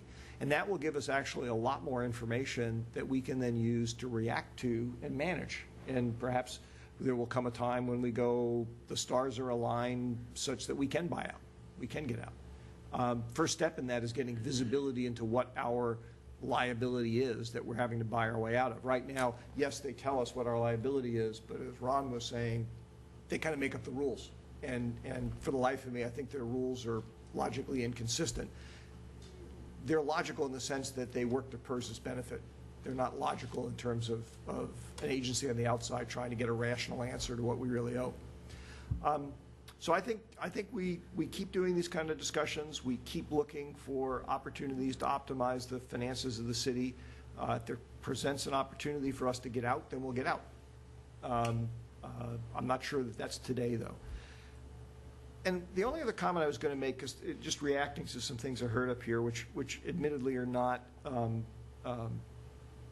really focused on city finances. You know, Cameron, when you were talking about risk, and you want to have the city not bear that risk, I think that's very true. In the course of my life, watching defined benefit programs get turned into defined contribution programs, one of the things I've always been fascinated by as a finance person, it's like, oh, that's interesting. So there's always risk associated with managing money over the long term to generate retirement income. So we transferred that from people who at least theoretically could have been the experts to be able to do the best job that anybody in the society could, to a whole bunch of individual investors who, I mean, no offense, most of them don't really know what they're doing, okay? And I don't say that to insult anybody, it's just a reality, okay? I actually personally think from a philosophical and political point of view, that was one of the dumbest things we ever did as a culture. It makes no sense. We parked the risk with the people who are least able to manage it. Risk doesn't go away, but we parked it with the people who are least able to manage it, and then 30 years later they find out they don't have adequate retirement income, and we go, oh, that's too bad. Sorry for you. And yes, it provided financial clarity to businesses, but the price of it was enormous. So we may have a philosophical difference there. I personally want to see the city do as good a job as it can in managing its finances. I'm not sure the solution is to dump risk off on people who don't necessarily know what they're doing. With that, do we have any public comment on this topic? Should have taken that before we did discussion, but I assume there probably wasn't any. Okay. So we will move on to the next item on the agenda, which is part of our study session. Discussion of recommended 9A, discussion of recommended program options for the fiscal year 2014-2016 two-year budget. Through the chair, I assume we didn't have to vote to accept the report? Okay, just checking. Just want to make sure it's all legal. I think we're going to create a new position of parliamentarian. No, you do a great job at it. Excuse me, it's Robert's Rules, right? Yeah. Thank you. Oh, well, right. Hello? Right. Where you been? Very asleep at the switch, apparently. So it's Robert's Rules. I'm an old guy. Well, good evening, Mr. Mayor, members of the City Council, Jeff Maltby, City Manager. It's my pleasure tonight to present to you my recommended budget for fiscal years 2014 through 2016. It's a two-year operating budget. Before we get into tonight's presentation, I'd just like to take a moment to thank Rebecca Mendenhall and all the folks in the Administrative Services Department who worked on this, as well as the department heads sitting behind me and their staffs for working on the budget this year. It takes literally hundreds of hours from dozens of employees to prepare the budget that I get to call my budget recommendation to you, but really it's our recommendation to the City Council from all the city staff. So tonight is a study session. Am I driving here? Yeah. So tonight we're doing a study session as we typically do on our annual operating capital budget. You're not adopting the budget tonight. You're simply having a discussion and asking questions of the staff and having a dialogue with your colleagues on the dais about the priorities that are being proposed in the budget and the priorities the council would like to set for the coming 2 years. So just briefly, we'll look back at the budget. I'll show you a couple of quick comparisons with other cities, and then we'll get into the recommended budget before you this evening. Rebecca will take you through some more financial overviews, and then we'll hear about 5 minutes from each department on their departmental budgets. Jeff, can I just interrupt, ask a question? Sure. And Bob may touch on this when he comes back. When I was looking through the package of materials for the departmental presentations, I have a hard time imagining in some cases how we could possibly get through them in 5 minutes. So I was wondering if but because I do want to provide the dais an opportunity to go in and ask questions. So perhaps are there ways that we could try and truncate some things or I believe all the departments were told 5 minutes, so that's what they've got. And of course, the council can feel free to ask as many, put them on the timer, please, give me the high sign, I'll cut them off. And the rule, of course, is that anything new that's after the 5 minutes doesn't get funded. That doesn't count, yes, they got to get all their priority information up front. All right, They don't fair get enough. it. So we'll manage it the best we can, and then, of course, any Q&A after their presentation doesn't count against their 5 minutes. Right. And we'll give the council a little longer than 5 minutes to ask their questions. So just looking back real quick, over the last 5 years, the city's revenue has grown at, on average, 2.8% per year, while the city's expenditures have grown about 2.57% a year. As you're all well aware, we've made significant changes in terms of how the city of San Carlos operates and provides services to the community. San Carlos was never a full-service city. It gets water through Cal Water. It partners with its treatment plant. It's had long-term partnerships for the last 30 or 40 years in terms of its fire service in one way or another. But as you can see, we're significantly different than a lot of other cities in our region. We're very efficient in terms of how we go about providing our service to the community. This kind of gets a little bit at what Councilmember Grocott was talking about earlier with this sort of model of shrinking our workforce population as that relates to your ongoing obligations. And at least to date, this, becoming more of a contract services city is how this city has accomplished that. In terms of our revenue per capita, I'm not really going to spend any time. I think the slide speaks for itself. We tried to put in some comparable cities so you could see sort of revenue per capita. And then safety and other city services spending per capita. This kind of shows you how the expenditures are getting divided up in other communities relative to San Carlos. And this is always very hard to make comparisons because different cities offer different services that other cities don't. Some have their own internal water department. Some contract with Cal Water or other utilities for those types of services. So it's a little difficult to draw those types of comparisons always. So what do as we begin to build a budget? We take a look at what we call the base budget. Behind a page here. We begin by developing what we call the base budget. So we take a look at the existing budget that the council has in place. We start to examine the contracts, the ongoing contracts for service, any known increases. We take a look at your labor agreements that are in place. For example, you just recently adopted a 2-year labor agreement with the Teamsters. So that helps inform us of what your contractual obligations look like over the next couple of years.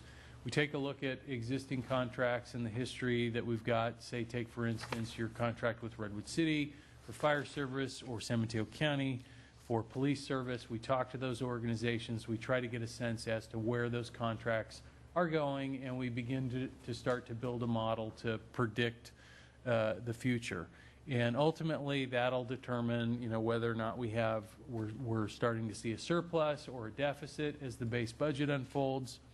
We then reach out to all our departments and we ask them for any programs or services that they see reductions happening in or would like to terminate, and any areas of the budget they'd like to see augmented. In other words, receive additional funding for either new programs, new services, or to fund certain increases that maybe weren't apparent to either myself or administrative services as we built the base budget. So we add all that together, again, take a look to see whether or not we have a surplus or a deficit. We try to balance the priorities. It's seldom that we're able to accommodate all the funding requests to 100% that we get from the departments. We take a look at how we're calculating our revenue. We look at it several different ways. We look at it historically. We look at it just in the last couple years. We look at what it's just done in the last budget cycle. And of course, we have to then factor in any new revenue sources. So if we have new housing projects that are coming online that are going to be paying property taxes, or new businesses that have moved in or out of town, and how that's affecting the various sales tax or transit occupancy tax, which is the hotel tax. We factor in all those things. Any state or federal funding changes that we know are taking place or look likely to pass in either Congress or the state legislature could have an effect. And we come up with a recommended budget that you see before you this evening. In terms of the recommended budget, just to give you an idea, and you're going to hear a lot more detail about what's behind these numbers as the presentation unfolds, but for me, just giving you a very high-level picture, we've got about $348,000 in one-time new funding requests in this next fiscal year, and about $158,000 in one-time funding requests in the second year of this two-year budget. Ongoing, we're increasing there are requests to increase the budget of $217,000 next year and $172,000 the year after that. Relatively modest when you look at the overall budget for the city. Just to give you an idea, the recommended operating budget for all funds in the city of San Carlos next year is $43 million. The general fund operating budget is recommended at approximately $32.5 million. We're talking about relatively small changes in the recommended budget before you this evening from the budget that you have in place now. Obviously, based on the overall changes that the council has taken on in the past in terms of how we provide services, we've been very efficient at providing service to our community, and we have, most importantly, truly balanced and provided a structural budget in San Carlos for a number of years now. In other words, we didn't balance to say everything but capital. The City Council in the past wanted to be able to make significant contributions to its unfunded liabilities, to its equipment replacement reserves, and to its capital funding. So rather than budget above those things, in other words, say we're going to take all that money and suck it into the operating budget and we'll grow that back when the economy comes back, we've truly had a balanced budget here for a number of years now. So as we've budgeted for those things and the economy has begun to rebound, we found ourselves in the enviable position of having a rather healthy budget as we look forward. This doesn't mean that we should plan to overspend, that we should plan to take on new employees or new projects or any additional spending lightly.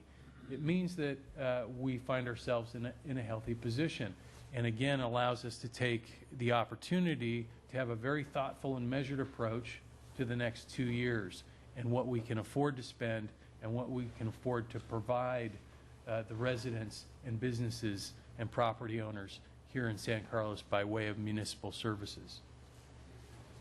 So with that, I'm going to turn the presentation now over. Is there one more? There's one more slide. Oh, yes, the threats, my favorite. There's always threats to our budget. CalPERS, which we obviously, and our OPEB liabilities, we've spent plenty of time talking about that this evening. I think the council and the community are well versed, at least for today, on that issue. Energy and healthcare rates continue to grow. Healthcare is something that all industries, I think, in our country are struggling with and have been struggling with for quite a while. We'll continue to struggle along with both energy and healthcare. I think there are certain economists out there that say basically energy and healthcare are what this country is going to be talking about for the next 20 years. And whether we're a success as a nation or our failure as a nation, many people believe is going to hinge on how we deal with these two issues as a nation moving forward. And then, of course, we've learned over the last 20 years that a major player in our local state budget is the state of California and their budget. And their unwillingness often to deal with their own revenue shortfalls and their own expenditure overruns at the state level. They're always happy to share those with municipal agencies. When the economy goes south, we cut our own budget. We live within our means. The state likes to cut its budget and then let you cut your budget some more so they don't have to live within their means. And over the last, just to give you an idea, over the last 15 years, the state of California has either diverted revenue that traditionally, and by traditionally I'll say had been revenue of municipal governments for more than 40 years prior to that. They've either diverted certain revenues or made certain tax cuts that only applied to local revenue that cities had received again for 30, 40, 50 years and more. That if you waved a magic wand and you simply said they wouldn't have diverted those revenues that, say, council members sitting in your same chair in the 1960s had access to, you would have a budget surplus today, based on this budget, of over $3.5 million. Okay, that's more money than you cut in any single year, even at the heart of the Great Recession, when you were changing how your fire services were, when you were partnering with the county on providing new police services. They've diverted more revenue to the state, to state programs, historically, than we've ever had to cut. So when I say that they're a threat and always on our mind, I mean they are a threat and they are always on our mind. So with that very cheery note, I will, and the good news is their budget looks pretty good this year. So I don't know of any major initiatives on the state to take away revenue from us. They seem to be busy with their own issues right now. But with that, I'm going to turn it over to Rebecca to take the presentation from here.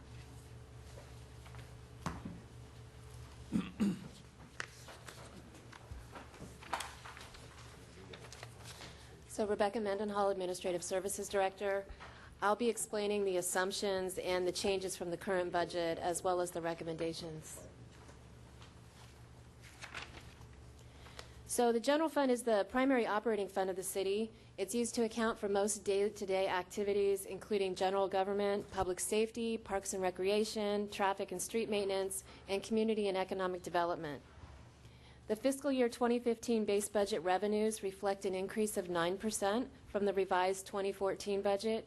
However, this is only a 3% increase from the 2014 projections.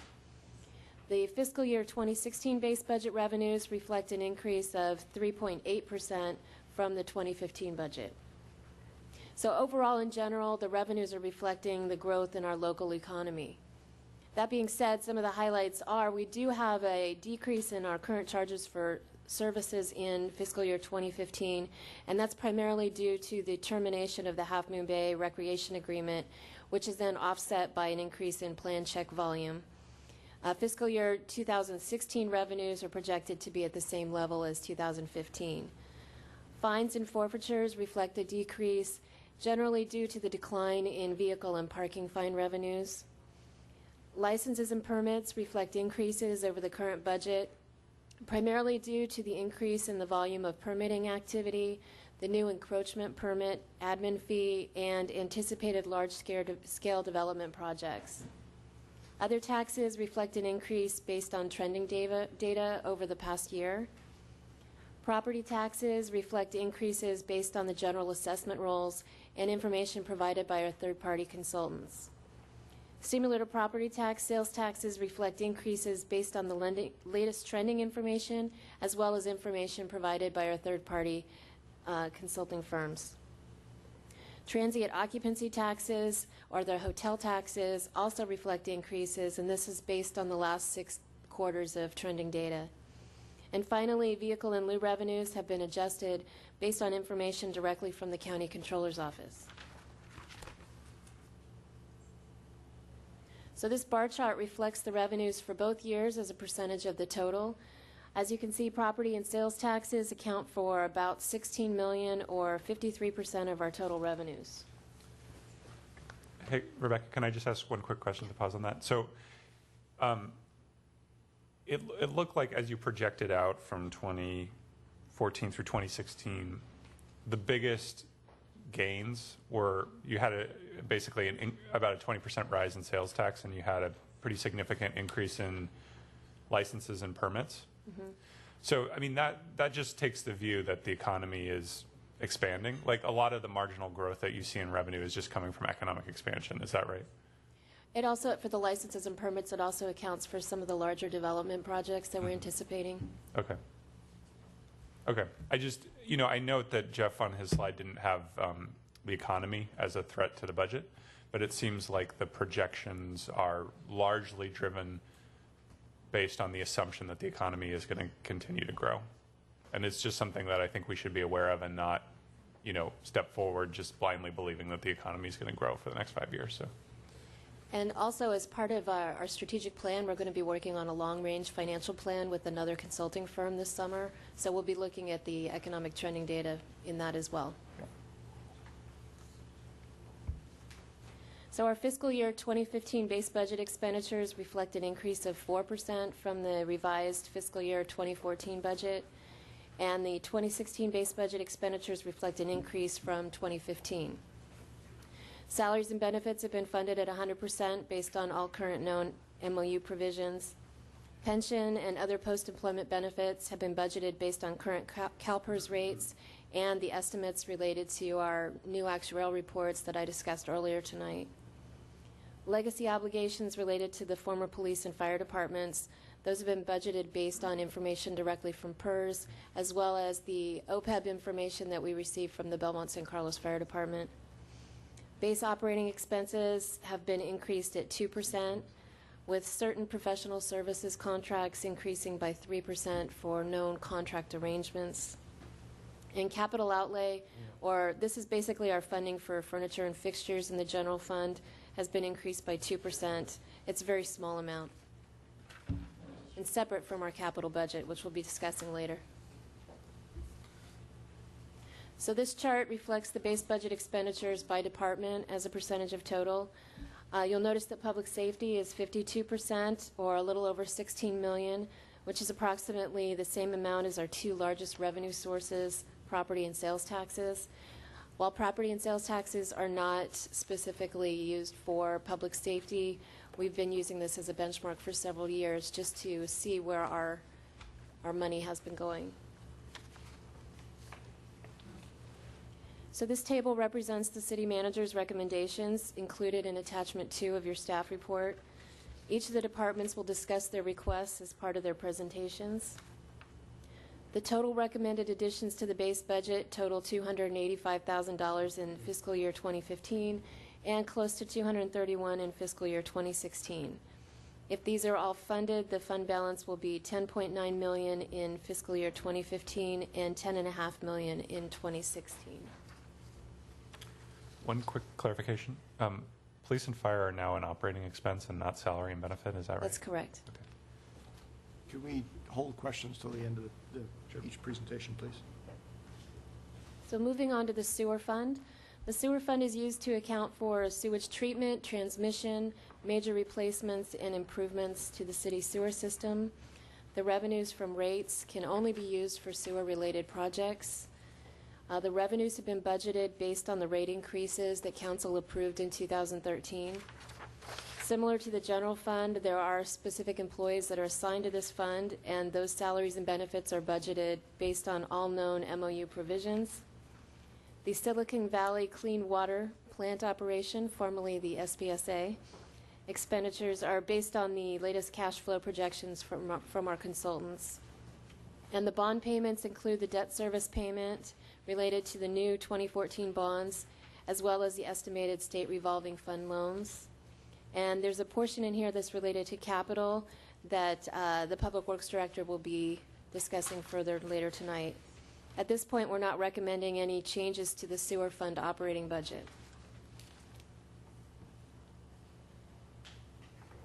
Special revenue funds are used to account for revenue sources for which expenditures are restricted by law or administrative action. The special revenue funds include the National Pollutant Discharge Elimination System, otherwise known as NPDES, police grants, and library tenant revenues. Revenues for NPDES and police grants are fairly fixed and therefore don't change year over year. However, the library tenant revenues can fluctuate based on the number of tenants who are leasing the building. The major changes from the 2014 projections to the base budget for 15 and 16 are related directly to the library remodel project. At this point, staff's not recommending any changes to any of the special revenue funds. The internal service funds are those funds used to account for special activities performed by a designated department for other departments on a cost reimbursement basis. The internal service funds include workers' compensation, risk management, and our longevity and other OPEB benefits. Revenues and expenditures include increases of the $300,000 for the post-employment benefits based on the actuarial study that we discussed earlier tonight.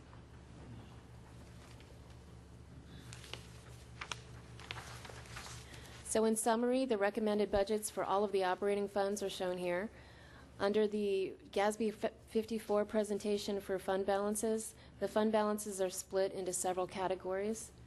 Unassigned balances are available immediately for use. Assigned balances include amounts set aside to be used for a specific purpose. The city manager is authorized to assign balances, and included in the general fund are assignments for unfunded liabilities as well as infrastructure improvements. Committed balances are those that have been committed by council via resolution. A resolution is then required to amend or rescind those balances. In the general fund, these include revenues for economic uncertainty and the strategic property acquisition reserve. Non-spendable or restricted balances are those restricted by external parties or contracts. These include reserve for advances to other funds, and in the special revenue funds, these include police grants that are subject to certain restrictions. So with that, each department, as mentioned before, has a short presentation. So we can move into those. Actually, before we do that, I want to do two things. One is I want to give the dais a chance to ask questions about this introductory presentation, and then we're going to take 2 or 3 minutes to talk about how we want to go through the rest of the presentation. So questions. Cameron, did you have? I just have yes. one quick question. I'm interested in economic uncertainty reserves. And so I was having a hard time teasing out where that's listed, and is it staying static, or are we increasing it in this budget cycle? It's currently set at 10% of our operating budget, and it can be found in the committed balance. But our unassigned is also a reserve that we can use.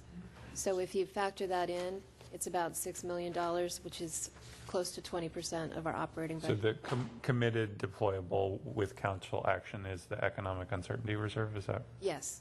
Okay. As well as whatever remaining balance is in there after the strategic property acquisition.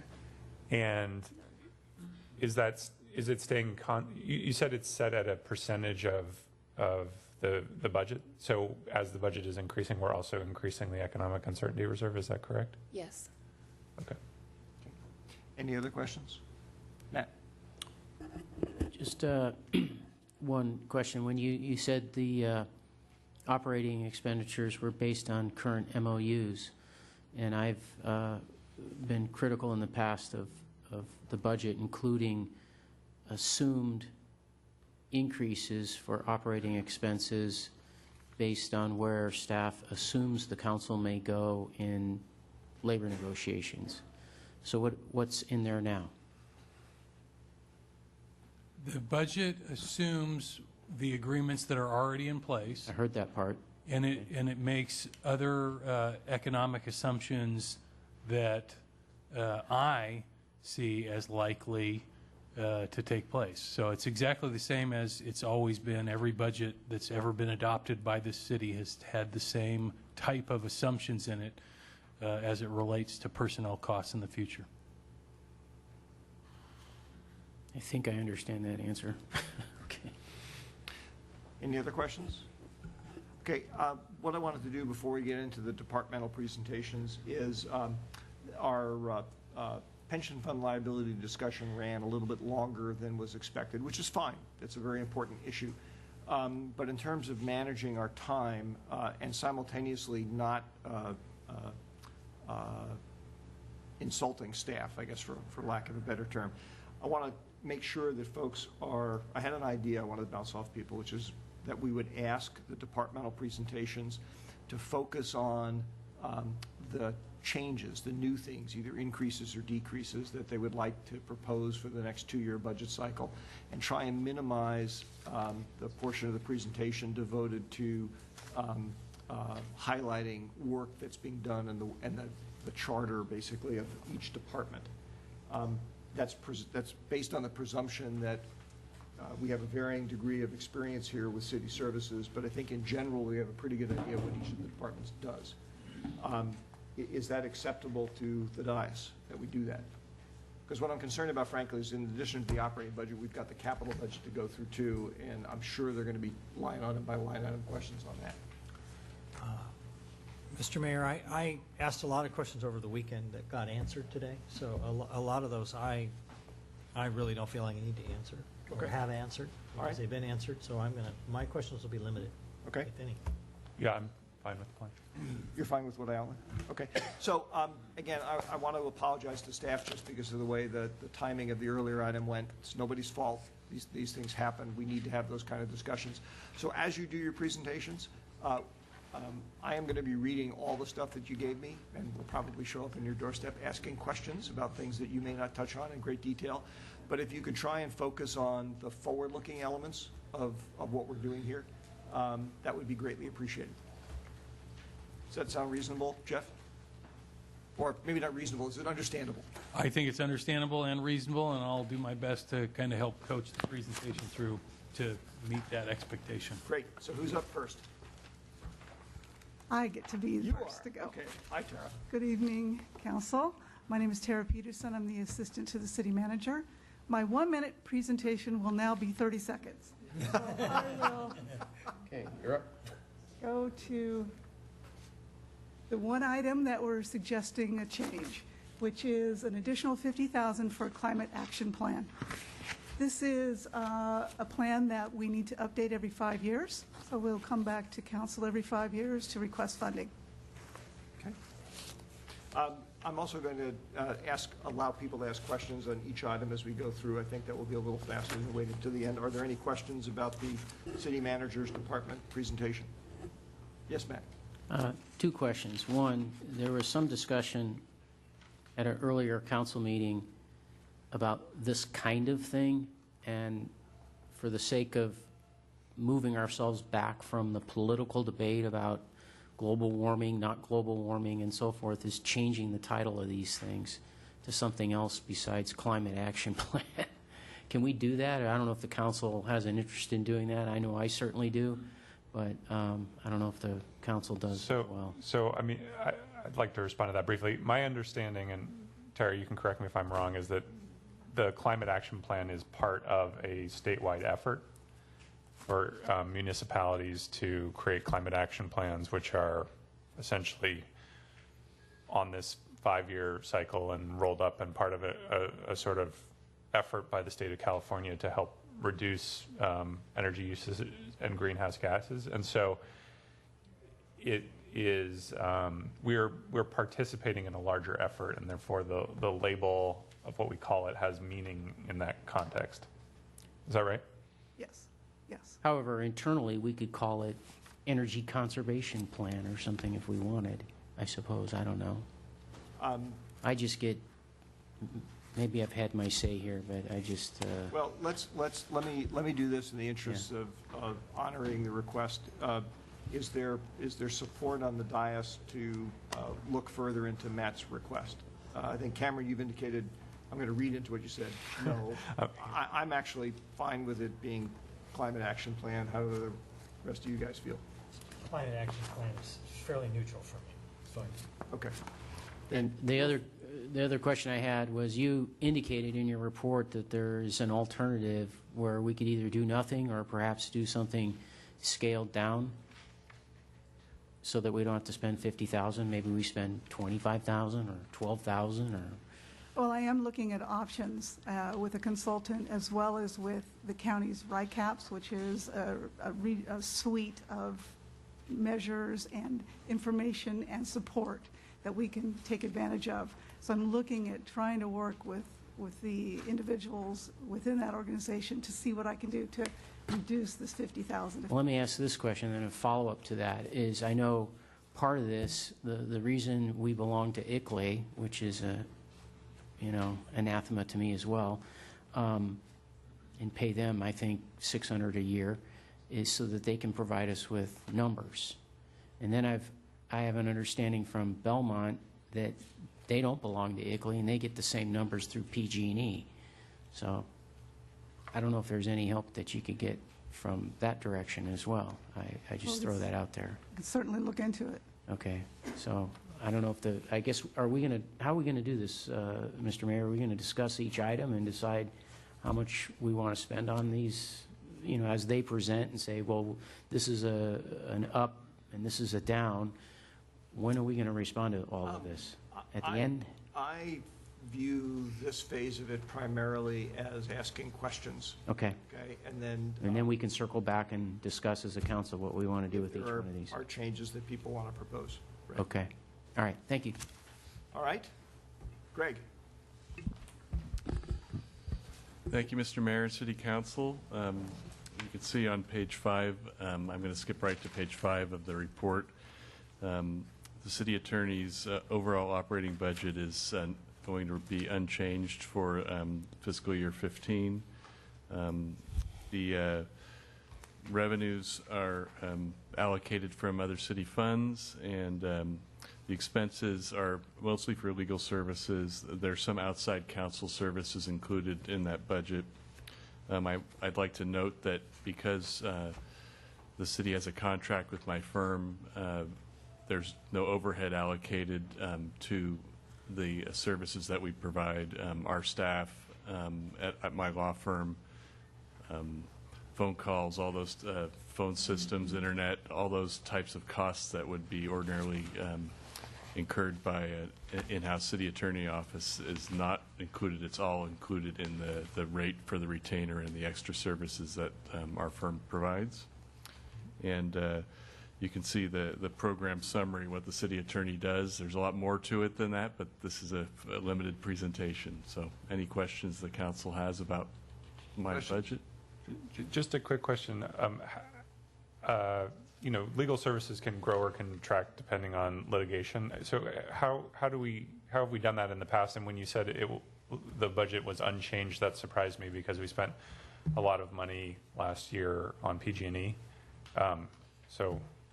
Well, built into this budget is that possible contingency for additional services that may come up from time to time based on the experience of staff, prior city managers, working with myself and my predecessor. We know that these things do come up.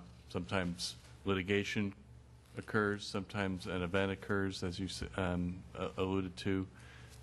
Sometimes the council directs further activities that aren't specified, but that total budget number that you see there has some room for those types of things. I see. Okay. So it's captured in that number. Yes.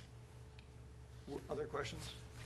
I had one quick one, which I think you may have just answered because I was going to ask it from a different angle. So baked in here someplace is contingency for dealing with things associated with line 147. Yes. Good. Which is why it didn't come down. Right. Got it. Okay. So does one of us have to present the city council budget? Or? I thought I'd do that for you. So if we skip to the changes slide, we have 3 organizations that have requested funding, and they include the Healthy Cities Tutoring, which is the amount of $20,000 for each of the 2 fiscal years. Jobs for Youth, which is $2,000 for the 2 fiscal years, and Housing Leadership Council of San Mateo County, which is $1,000 for just the 1 fiscal year.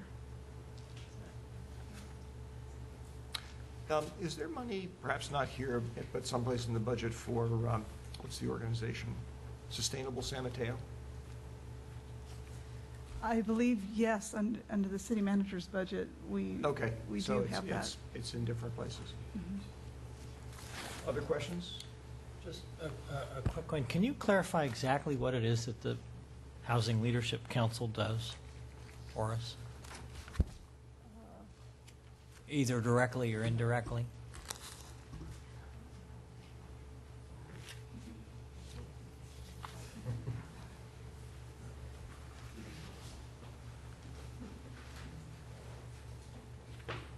We'll have to get back to you on what exactly they do. Quick question. Can you tell me why these items are in the city council budget as opposed to, Parks and Rec or some other thing? Is there sort of this miscellaneous bucket under city council, or is it seen as charitable donations, or? It's the latter. These are organizations that have approached the city council in the past or for the first time this year and are requesting funding from the council. Okay. And, traditionally they don't, they've been housed in the council budget. You could farm them out to other departments, but then traditionally the other departments turn around and suggest that you cut them. I see. Okay. Mark, I have one Yes. more question, since it relates to us as a council. And I've been on council long enough. I've seen good years, then some very bad years, and then I guess we're in the okay years again. And as we went through that, we as a council made some changes. For instance, we used to all 5 of us would go down to Monterey for the Progress Seminar, and we used to be active a lot more in League of Cities and travel to Sacramento and so forth. So my point is, when I first came on the council, there was a fair amount of expense that we were incurring just traveling and going to events. I'm not suggesting that we go hog wild and go back to the old ways, because personally I don't see a lot of benefit to some of those things that we used to do. But I do think there is benefit to, this year I know we had a few people go down to the Monterey seminar, and I think it's important just to keep your finger on the pulse and know what's going on. But the one area I'm thinking that I think we've fallen back on, and we probably could use a little more activity, again, just to keep our finger on the pulse and know what's going on, is activities with the League of California Cities. If we were to discuss that as a council and decide that we want to... Can I suggest that we hold that to when we come back to make changes? Oh, okay, but I was just asking, the question for staff is, did we bake any of that kind of into the budget at all? It looks like we got 42% for professional dues and conferences, so somebody's doing something. Yes.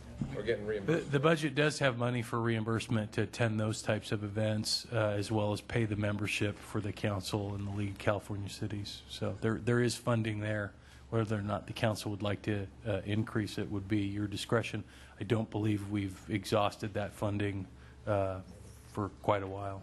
So, to clarify, is there's some margin for us to have a discussion later and discuss maybe a little bit increase in our activity from what we've had in the past? Sure. Yeah. Okay. It's in the budget. Money's there. Well, I saw the money there, but I didn't know if it was I understand. the skinny money No, or, it's big money. so. Actually, yeah, I wanted to bring up the same thing for a different perspective, so, or a different angle. Community Relations, City Clerk. That must be Crystal.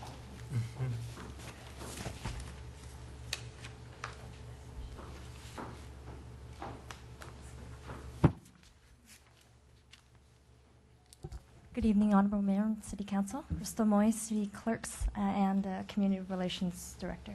Thank you. I'll just go ahead and skip on over to our budget request for this year. At this time, I'm requesting that Council consider reclassifying our part-time volunteer coordinator to a full-time Community Relations Coordinator. Our current volunteer coordinator, her main duties at this point are to coordinate and direct volunteers, which include interviewing prospective volunteers, orientating them, and then matching them to available positions according to their interests and skill sets. And so she places the volunteers for ongoing positions as well as special one-time events. Another duty of the current volunteer coordinator is to organize volunteer events, which include Volunteer Expo, our Volunteer Cleanup Day, which we just had this past Saturday, and the Volunteer Recognition event for all commissioners and ongoing volunteers. So in addition to performing these duties, the proposed positions' essential duties are shown on this slide. So one of the great things about San Carlos is that we have a community that's very dedicated and wants to help. However, with our limited resources at this time, we've had to turn away people and groups simply because we weren't able to find opportunities for them to volunteer in. So with a full-time coordinator, we would have the means to expand and provide more support for our growing volunteer program.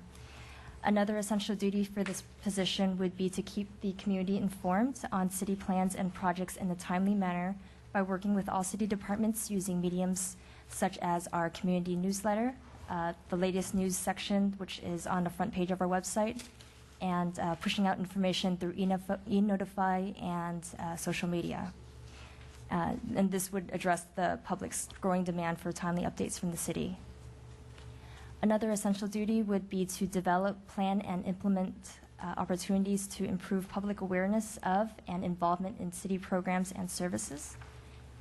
And this proposed position would also develop partnerships with community service organizations and serve as their liaison with the city to provide opportunities to create community service, education, and information. So that actually concludes my presentation. I'd be happy to answer any questions you have. Questions? I had two, actually. Just one, they both relate, or no, one relates to this position. Can you tell me, Crystal, roughly what this position is, or reclassifying this position, what's the financial impact of that? Sure. So currently, our part-time volunteer coordinator works 19 hours a week, and so annually that's about $25,000. And so the full-time coordinator, including the total comps, which is benefits and the salary, for fiscal year 15, the difference would be $90,400. So the difference would be $90,400. Right. So the fully loaded cost of the Would be position is about $115,000. $115,600. Got it. That's for fiscal year 15, and 2016 projected at the full total comp would be $119,100. Okay. Making a difference of $93,100. All right. And the other question I had, and I'm not sure if this would be in your department or whether it was in some other department, but there was a, by now infamous, but actually very useful video that Christine and Jay did about sewers. And the sewer rate increase. The rate increase, Yes. Yes. So that kind of web video outreach, is that in your budget or Yes. somebody else? That is. Yes. And so there is money in the budget to do things like that? Yeah, there's a little bit of room for that, Do you yeah. recall roughly how much there is? It would be in our professional services for those kinds of videos. In this past year, we have done a sidewalk repair video, as well as a, no, we're going to be doing a fire one as well, and so we do Maybe have a better way of some asking the budget for question, that. do you have a sense of how About much? how many- 25? 25,000? Right. And that's enough to do what, like, I don't know how much these things cost. They're about a few thousand each. Oh, so that's enough to do a dozen? Yeah. Or 10? They can range in complexity from a few thousand to closer to 10,000, depending on, as you might imagine, how much camera work and editing is required. And Boland's residuals? Yeah, Boland's residuals are steep. Okay, all right. Very good. And Thank you. Yes. Mr. Mayor, if we can back up just a Yes. second to the council budget. I just wanted to make it clear on the three items that were presented, the Healthy Cities Tutoring, the youth jobs, and the Housing Leadership Council. Correct me if I'm wrong on Healthy Cities, but I think we did 20,000 the first year of the budget and 15 the second year, is that, or did we do a matching? We did a match last Okay, time. so we did a match of, what was it? 10,000. 10,000. That's how it was structured in the current budget. We're just bringing their recommendation forward to you tonight.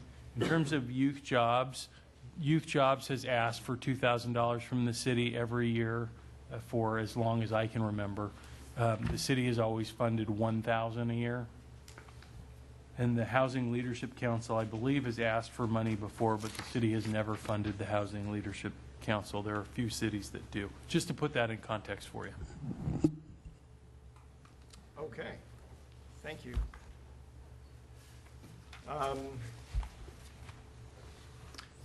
Administrative Services.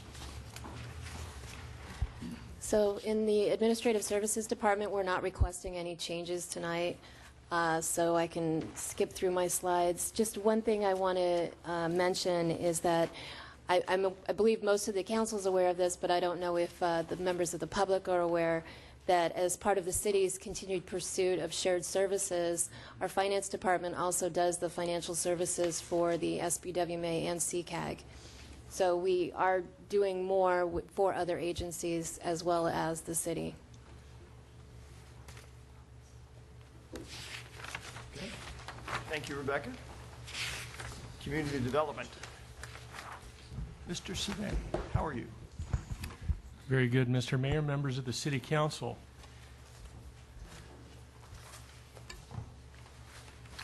This is our organization. We have 14 people spanning 3 divisions. Excuse me, Al. Yes. We're just going to highlight the changes. Yes, sir. Okay. Sorry, I didn't So mean I'll to get interrupt through you. that. No, I was just going to But I did. say Sorry. who we were just really I quick. was afraid you might not have heard back there what we were trying to do. I heard it. I'm sorry. Okay. Don't worry. That was a good call. Yeah. Wow, that was a good call. And I know you're proud of it. I'm not. You should be. You should bet. be proud of it. Okay. What I'd like to do is frame a couple of things that we are asking for. In the last few years, we've worked to reduce the time we spend in permitting in the approval process, and we're continuously looking to improve our response times. And also, I think it's a very effective economic development tool. And if you ask any broker or developer, one of the first things they're going to say to you is, we want to get through your process as quickly as possible. And we have a good reputation. So the slide shows that we've made improvements over the years, some significant improvements, and our activity is up too. As you can see there, as we've been discussing, the economy is improving, and we do about 6 to 7,000 inspections per year. In terms of the planning, you know who we are, and we're going to start work on our housing element update, and also we're going to be bringing forward some zoning ordinance improvements in the very near future. One of the things that we're changing, or we'd like to do more with, is our web-based interaction with the public and improving services and going to a more dynamic connection with our clients. So another innovative improvement that we're currently working on to go live with is this web-based interactive zoning map. And this will be a user-friendly tool that people can use right from their own home or business, where you can get your development standards, you can look at maps, you can click on your parcel, you can bring up applications. And from a staffing perspective, it's also a good tool because it will reduce inquiries, we believe, general inquiries that we get, and allow time for us to focus on those projects and get them through the process more quickly. Economic development, you guys know what that is. I'm just going to move to the slides here. So in terms of what we're looking for tonight, I just kind of touched on a couple of those. One is additional plan review services, and this is offset by revenues. As I showed on those slides, one, we're trying to improve the speed of our plan check, but we also have a tremendous amount more to do. And what we've done is we've gone out to the outside, and we've contracted with a number of different plan checking firms that we can go to very quickly and pick and choose the ones that will process these applications in a very efficient and quick way. So we're asking for an increase in that budget this evening. In terms of land use and zoning map, I just talked about the web-based interactive map that we're asking for some additional funding there. The funding that you see there is on the screen is incorrect. It's actually correct in your staff report. It's $34,400 in 2014 and 15, and 15 and 16 it goes down. Once we get this live, we can just maintain it over the years. And we also need to update our general plan maps and our zoning maps and in our municipal code zoning ordinance as well. One of the strategic plan items that we have in the next 6 months is to work on this business improvement district, and the council has directed us to come forward with a plan to coordinate this effort. And we have funding in the 15 and 16 time frame. Most recently, we talked to a local restaurateur who was interested in this, and it may be that we look to moving those funds up, but right now we're asking for these funds in that time frame. Funding for economic development and marketing programs, that's part of our economic development plan, and we heard back in September the Economic Development Advisory Commission and the City Council had a joint meeting, and these issues of marketing and promotion of the city came up again. So we're asking for some funding to get some of these programs off the ground. Again, as I mentioned earlier, we want to go from a static model where we're handing out brochures to a more web-based model, more Silicon Valley-like model of connecting with the marketplace. Funding for economic development plan update. There's building interest, I believe, in doing the economic development plan update. We usually do an update every year, but I think there's a more robust desire to do that, so we're asking for funding this next fiscal year to do that. And then finally, street pole banners. They've been part of our economic development plan. Actually, I do have one more after that, but we have banners, as you can see, across town in a number of different areas. Eventually, they're starting to start to get tired and faded. We'd like to get those replaced. And then finally, funding to the Chamber of Commerce for continuation of the home improvement marketplace, which should prove to be a very a fun event. It will be the second event to showcase the city's business and construction industry to the region, and that concludes my presentation. Very good. Thank you, Al. Questions for Al? Couple quick questions. Go ahead, Cameron. Okay. Quick question on banners. So if you go back, previous slide,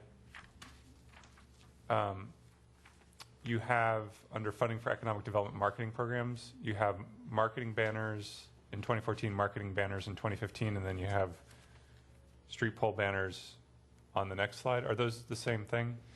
No, they're different things. The marketing banners that we'd like to put together is what we find ourselves at trade shows and at Silicon Valley events, and we don't have, we see these other groups of people with tables. They have banners that they can put up about their business or even their city. And we have general plan maps and things that we can show, but we don't have really professional looking materials. Okay. And then the 30,000 for the street pole banners, we're still, my understanding is that we're funding the chamber somewhere north of $20,000 just to move the banners. So this is on top of that, right? Is that my understanding? Yeah. So this is like an additional one-time, and the life of the banners that we just bought it's not that long because we just did the brand update in like 2011 or something, right? So yeah. We have an operating expense of $25,000 to $30,000 just to move the banners up and down, and then we're adding an additional $30,000 to buy new banners. Is that or is that what's being requested? If I could clarify, the $30,000 is simply to replace the banners that the city puts up, but the other cost is for the other banners. So there's like a whole different set of banners. There's the ones in front of Bianchini's Market, and there's the ones on El Camino Real and on Laurel. I believe that are different sets of banners that we're paying the chamber for. Okay. It would be good to get to the bottom of sort of what's the lump cost for all that, because I've some concerns about how much money we're putting into it. And then the last question I wanted to ask was about the home improvement marketplace, which I think is the last slide. So I was on the original committee for that, and I believe the plan was that the city's contribution would decline each year, that we had originally funded it at $15,000, and then it was going to go down to $10,000, and then it was going to go down to $5,000 as the event got kicked off and it gained some popularity and it sort of weaned itself off of funding. That doesn't seem to be what's reflected here, so I wanted to ask what the thought is there. Well, the thought is there is that it did pretty well last year, and we're being cautiously optimistic that it's going to do well again. And I think there's other sectors of our economy where you have sort of a synergy of businesses, maybe in the health-related industry or the fitness-related industries, and there may be other opportunities to showcase some of these other very significant industries in the community. So that's why. Oh, so that's the one additional event. Yeah. So the increase in funding is for the additional events. That's correct. Okay. down here. Yes. So you used the term web-based, and my question has to do with something that's not here, and that is, more and more architects and designers and engineers are going to web-based programs, and not that I'm trying to put the printers out of business, but because I appreciate what they do, but where I'm going with my question is, are you guys looking at switching over to paperless? So instead of somebody coming in and handing you 5 sets of drawings and rolls and so forth, where they could give you one file, PDF, and you distribute it to the Planning Commission or the council or whatever as need be. Is that being looked at?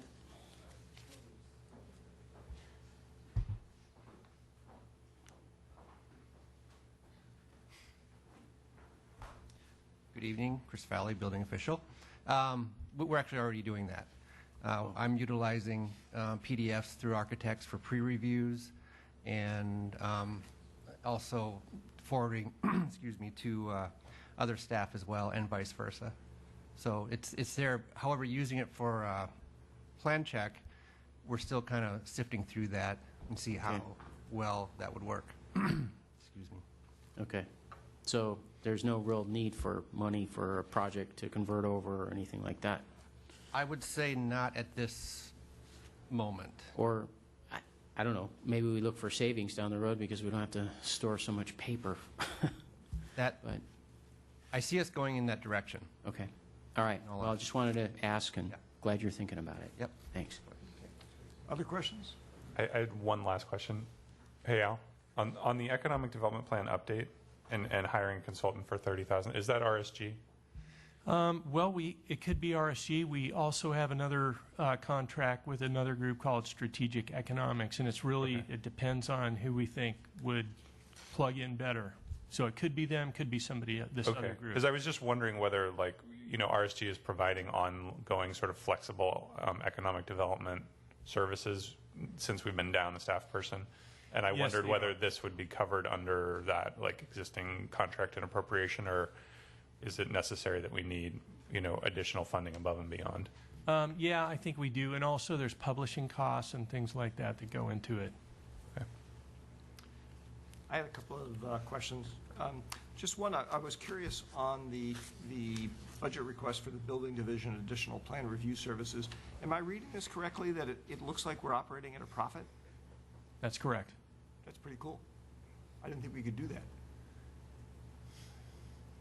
It's not actually a profit. Oh, okay. Not when you factor in all the overhead costs to operate the department.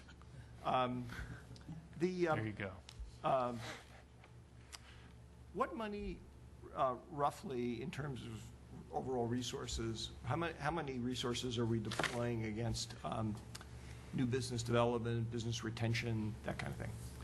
Yeah, and so that's part of our idea that we, put more into marketing programs to promote city business and materials for the broker relations, opportunity sites for other businesses in our community. And right now,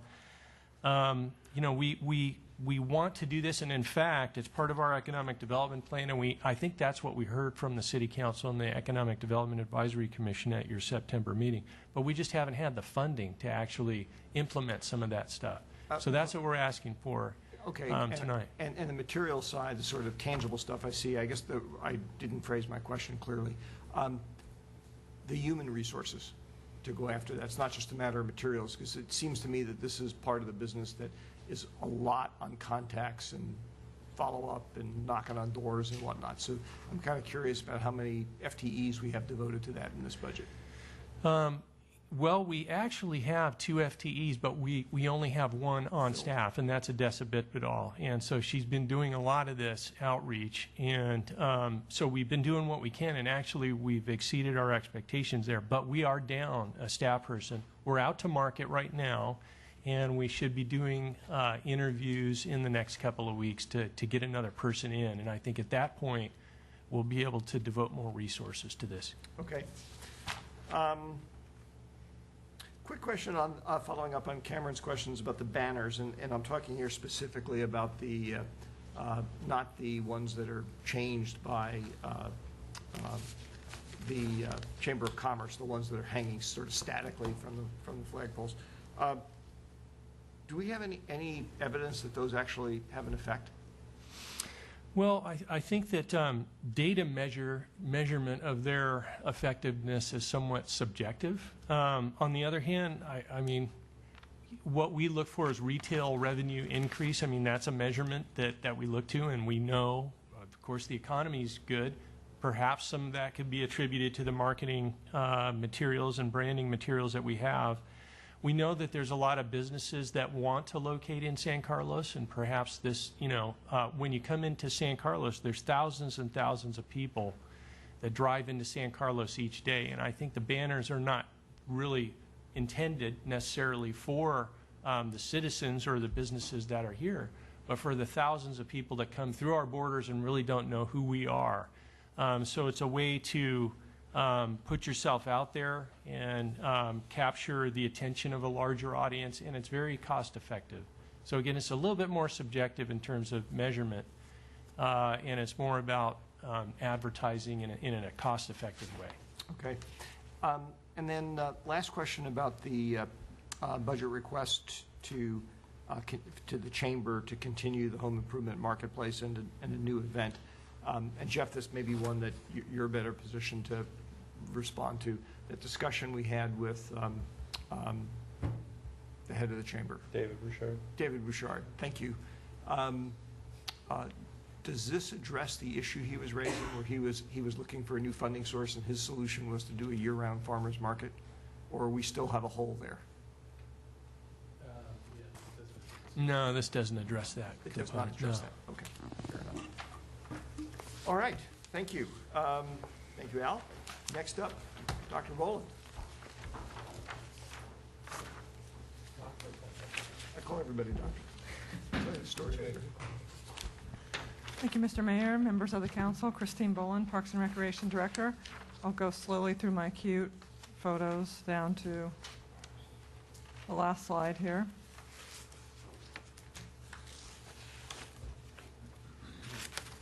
Well, in Parks we play, and that's the new phrase Jay and I came up with last year.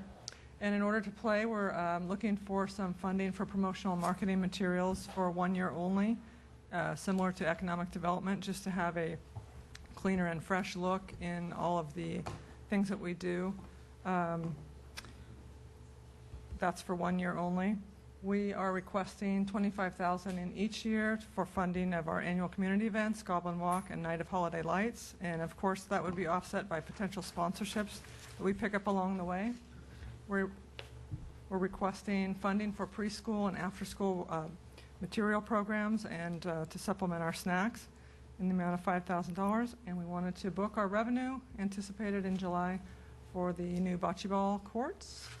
We've already set up tournaments and they are full, and also to start the reservation program. So we just want to start off with a nominal $2,500 a year. That concludes my presentation, and I just want to note I am under 5 minutes. You were well under 5 minutes, thank you. Questions? The Goblin Walk and Night of Holiday Lights, so should I look at this as these are things that you annually request? Because we did them in the previous year. So this isn't supplemental, this is just the annual Correct. request. Okay, thanks. Other questions? I'm sorry, it is supplemental. It is Sorry. supplemental. Oh, it is supplemental. So we want to spend $25,000 more than we spent last year? Yes. Because the Chamber's no longer Yes. paying for it. I see. We have lost that support from the Chamber, so we're looking to supplement. Okay. Can I ask Go. clarifying question? I was going to ask this earlier, but this is probably a good time to ask it. You said the Chamber used to fund it. We used to have a fairly large contribution to the Chamber. We used to have a commitment of somewhere in the neighborhood, I don't remember, 75, 80,000. 80,000, I think. 90,000. Or 90, right, exactly. Do we not provide that much to them anymore? I've sort of lost track of I believe what our it was funding is. 60 or 40 last I year? think the recent contract was 35, 40,000. 40,000. Okay, all right. So that partially explains it. Okay. Yes. Is the 35 or 40 in the budget someplace? I missed the beginning of The that chamber's question. contract. Sorry. We give money to the chamber, we give give money to the 35 or chamber, 40 to so the we're budget. still giving 35 or 40,000. That money is in the budget. Yeah, we give 30 and it's in the budget. So I guess the follow-up is if they paid for this last year and our appropriation to the chamber is the same, why are they no longer want to do the event? The appropriation to the chamber is half now. So the So we cut the it. chamber no longer comes around to support these community events. So we're doing them with staff in the current budget. Okay, but you just said that it was this. Oh. Yeah, the chamber cut it. I think the chamber is dealing with its own fiscal issues. Okay. And so it was cutting back on programs that it felt, I presume that the money, they could not afford to pay for a Goblin Walk. They didn't see the value of that. I believe that's correct. Okay. So the option would be that we let it disappear if somebody else like us doesn't step in. Got it. Okay. Other questions?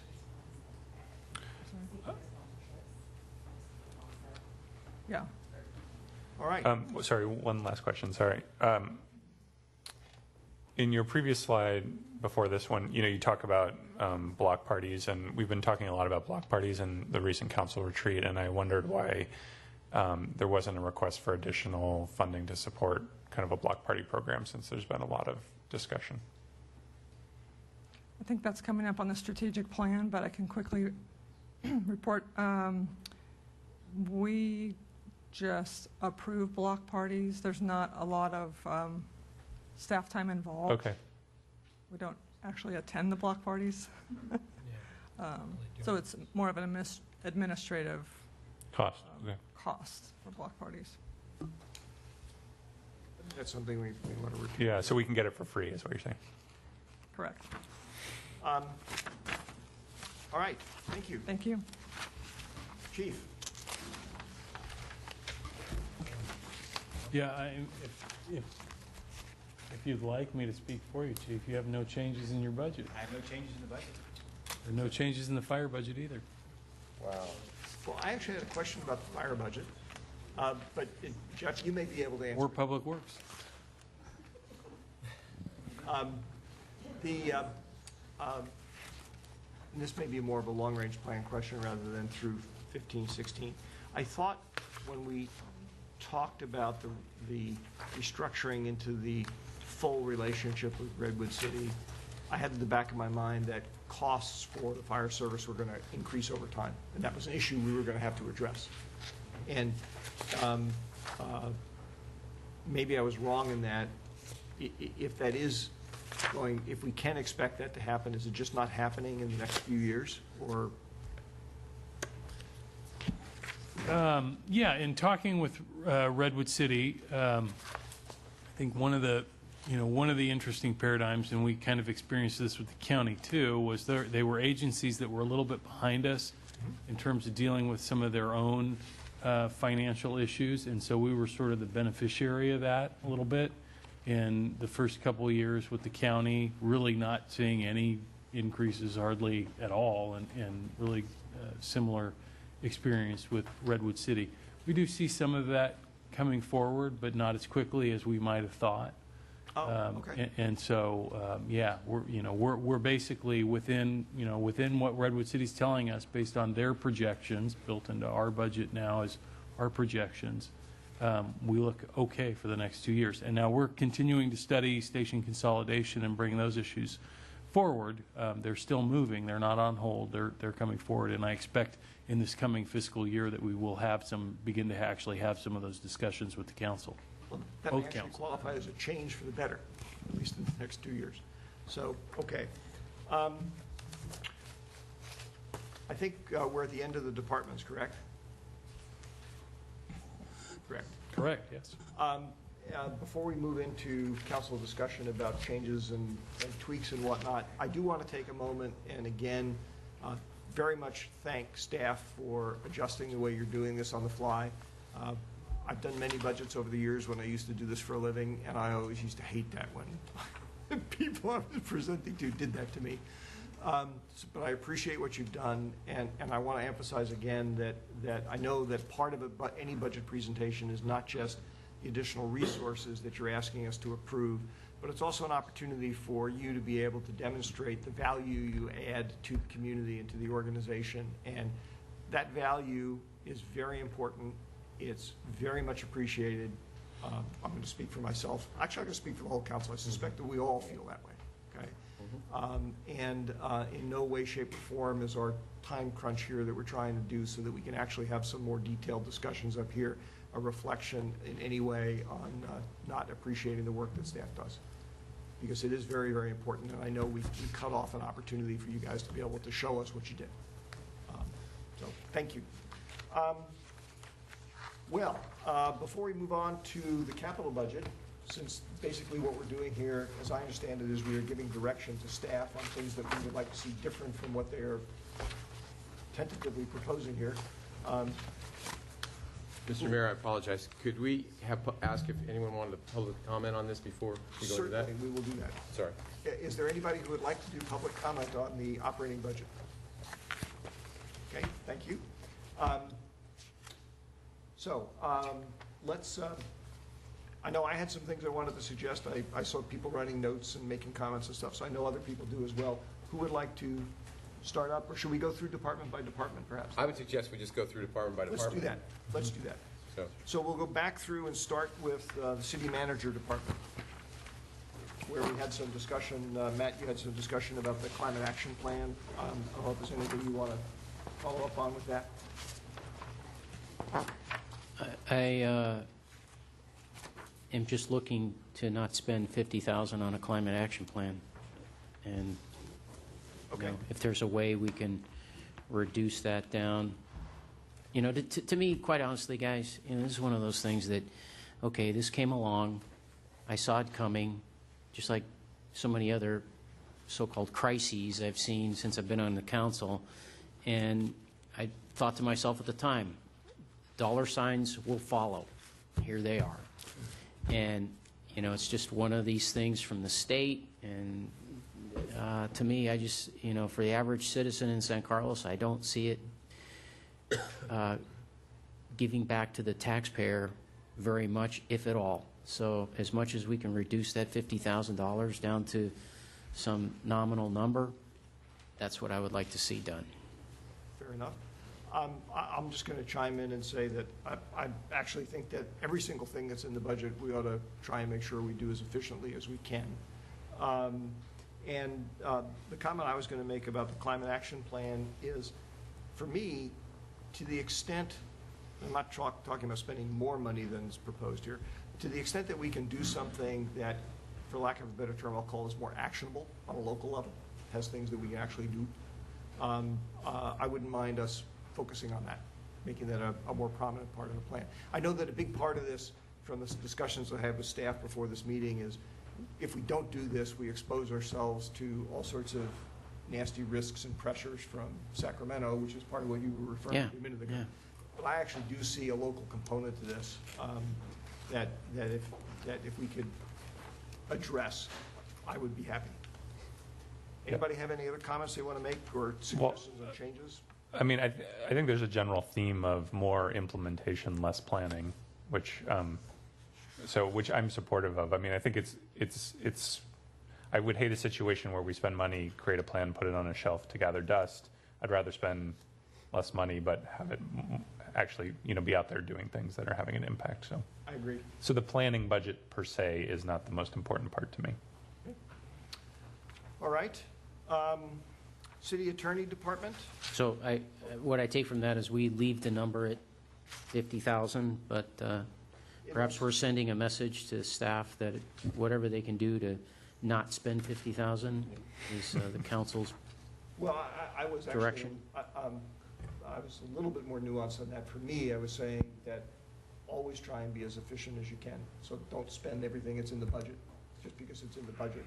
But I'd also like, I would be fine if we spent the entire $50,000 and we ended up with something where we actually had more implementation. What was the phrase you used? Less planning, more implementation. Less planning, more doing? Yeah, less planning, more doing. It's a little different. everybody okay with the 50,000? Yeah. I was just going to say, just It's a budget. use it efficiently, and I'd like to see, how it was spent. Okay. If it was all spent, I agree, that, just because we have it in the budget, we shouldn't necessarily reach it. Okay. City Attorney Department. I don't recall anybody scribbling notes about that one. Does anybody? He had no changes, so. No, Right. yeah. We're good with that. City Council. Mr. Mayor, I have for the Healthy Cities, we matched the last year. We did 10 and 10. Okay, well, I don't have a problem with 20. It's 20 each year, is that what's proposed? I think we should match again. Do 10 and 10 each year? No, I'm just saying, match whatever the school district, up to 20, whatever they want to do. I think the school district's doing 20. I don't know what Am I they're right? doing, Mr. Collins, that's why I'm asking, that I'm just saying, was in that's the what I budget. want to, I think we should do that. That was That's in just their me. letter. I think, if I'm not mistaken, the way we did the match was we guaranteed 10 Okay. and then said, if you can raise another 10, Okay. we'll put in 10 to match it. We didn't say To get to necessarily for the 20. district. It wasn't specific to where that money was. Okay, well, that's what I think we should do this time, too. Okay. I have That's just me, there's 4 other people here, so. I'd like to hear some discussion on an idea here. It is a great program.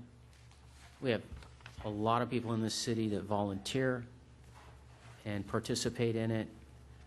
But that said, I have heard criticism from folks who say, two things I hear criticisms about. One is, it ought to be a school district issue and not a city issue. But I think that's a little bit hard to peel away because we have so many citizens that are volunteers in the program. The other criticism I hear is, look, these things, not just Healthy Cities, but things like this that are nonprofits, should be nonprofits, should be, if a taxpayer wants to participate, it shouldn't be through their tax dollars, it should be through their dollars that they choose to give. So trying to put that together, the thought occurred to me of, rather than us dishing out 10,000 or whatever it is, that we say to Healthy Cities, look, what we'll do is we'll put on an event for you, a fundraising event. Just like SCEF does their dinner and they do their fundraising event and they raise money. I really wonder if we did a fundraising event, because there's so many participants and there are people who like the program, if it wouldn't be successful and raise the money that they're looking for. And with that, we're then asking the community to participate and donate to the program. I don't think there's anything wrong with that idea, Matt. Let's throw it out this way. How about, let me present it this way. Because we've been battling with this for years about, do we fund Healthy Cities? Do we fund Healthy Cities? And we've gone back and forth on this.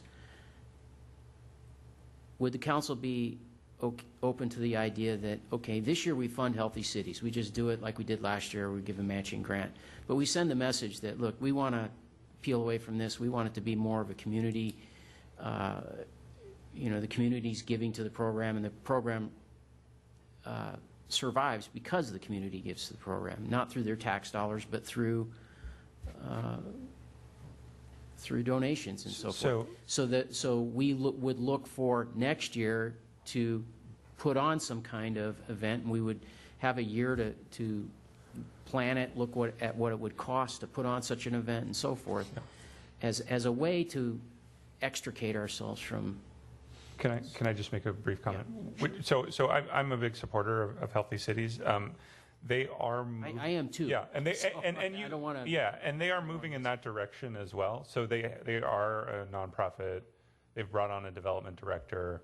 They're expanding. They're bringing on their first Redwood City School, and I think you pointed out. So I think they're going to be holding fundraisers themselves, like they're building the capacity to do that, and they're building the capacity to grow. But I think it's important that everybody remembers that Healthy Cities came out of the city of San Carlos, and it was originally a grant that was given to the city of San Carlos. It was started by San Carlos employees, and so I think we have a special connection to this program. I think one day it would be great to see it as a much larger organization, because I see they do great things and that it would be self-sufficient. But right now it is largely a volunteer-run organization, and this is, you know, a significant portion of their budget. So I think it does do a huge amount of community value. Is there, in the interest of time, is there any, I'm okay with what we described, 10 and 10, like we did last year, for each of the next 2 years. So in other words, the match like I suggested? Yeah. Okay, okay. Could I point something out? In their letter to us, they indicate that San Carlos School District is giving them $20,000 this year. And now I realize it's not cast in stone that we match what the school district gives them, but the school district is giving them $20,000 this year. I think that's why they're asking for the $20,000 to match. Okay. So, are you okay with it? and I'm okay with it. Fine. Then let's, As long as the school district's matching it, I'm okay with it too. Yeah. I just want to make sure that we're equal right there. partners. All right, So, that's okay, great. good. Jobs for Youth, So Leadership just to Council. clarify, we're just going to put in 20, we're not going to worry about the match No, language? we're going to do 10 and 10 like we've done the last couple of years. Okay. Okay. Jobs for Youth and the Leadership Council, I want to touch on those just because, as Jeff explained to us, those have not been funded at the level that's in the budget, in this proposed budget. So the question is, those are changes. Do people want to see them? These are charitable donations made on behalf of the council. Personally, I feel the same way I just said about Healthy Cities. I mean, you know, I just principally have a problem with us using people's tax dollars to support nonprofits. And as much as we can get out of that business, I think we should. It's you know, that's my feeling about it. How do other people feel? Are you referring specifically to the Jobs for Youth? That and the Housing Leadership And the Council. Housing Leadership. They're both nonprofits. If they can't stand on their own, then maybe they shouldn't stand. Interestingly enough, I'm having coffee with the program manager for Housing Leadership Council on Wednesday, so I'm going to ask him what he's going to use $1,000 for. They sort of explain it somewhat in there, but I want to get a better idea. My feeling on the Jobs for Youth is that employment is what keeps young people out of trouble, and society as a whole benefits from that. So it's a nominal amount to contribute for that. I understand the argument that we should get out of funding nonprofits, but this is a nonprofit where what they're doing can directly benefit us, every person in the city, in terms of providing training and jobs for young people that will pay benefits down the road that we're not going to see them. But I can guarantee you, if we don't fund it, and other cities don't fund it, and other programs are not funded for these kinds of programs, we will see it in one fashion or another down the road. It'll be hard to quantify, but we'll see it. I'm okay with the 2 and 1 that staff put in here. Yeah. What other people feel? I don't have any objection. I don't have a problem with it. All right, then we will do that, move on. Community Relations City Clerk Department. I feel like Dr. Cuddy. I must have this thing carried over from the first year I did this, but I don't have a problem making a full-time volunteer. Is this the volunteer coordinator position? I don't have a problem doing that, but I would really like to see some metrics come back and how did that work. I know I'm doing it for a year, but I'm concerned that I'm not sure we're going to get out of that. And if somebody can show me a bunch of stuff we're going to get out of it, I'm all for it next year. But my biggest concern. I feel the same way. Yeah. My biggest concern about it is I want the volunteer work, the volunteer coordinating core work to be done. That's the part-time positions doing. To me, the real value in this thing is increasing the city's footprint in the social media space, just because that's become a more and more important source of information for people in the community. I mean, anecdotally, I was at 3 different cocktail parties over the last week, and I must have had about 12 different people buttonhole me about stuff they had heard on Nextdoor, which was, 3 years ago, 2 years ago, that was unheard of. I view that new role of this position as being very important, not just Nextdoor, the whole kind of getting information out there. Because what I found myself responding to is a whole bunch of misinformation, okay? So how do we know that we're going to measure the value, and how do we know that the focus, a good part of the focus is going to be on increasing the cyber footprint? Well, we have lots of good metrics in place right now when it comes to the volunteer coordinator piece of the job and that outreach, and that's very tangible. As you're all aware, as we're all well aware in our lives, you know, the area of communicating with one another, and in our case with the general public, is become very complex and very dynamic. Not only is there this thing called social media, but there are an increasing number of popular social media outlets to interact with the public. So our goal here, our challenge as we enter this new decade is, you know, how do we do that? How successful are we going to be? I honestly don't know. What I know right now is that we're failing very much in communicating with the public when it comes to social media. How do we measure the success? I'm not exactly sure. I think we'll know it when we see it. It's definitely what we're doing now is not working, because what we hear from the public is that we're not present on the Nextdoors, and that we're not communicating on the Facebooks and the Twitters and all those different options that are available to us. In fact, it feels like even before we can figure out to use one, somebody asks us about another one that we haven't even heard of. So we're so far behind the curve when it comes to communicating with the public on social media. I think it will be almost impossible for us to fail in doing a better job moving forward with having additional resources. Well, that's an interesting way to look at it. Yes, Matt. The only thing that, you know, when I look at this, there's two things that I struggle with. One, this is a pretty good compensation, 115. I realize that's the full package of health and benefits and everything. But that's going to somebody who's working with other people who are volunteering. It's just, you know, I struggle with that.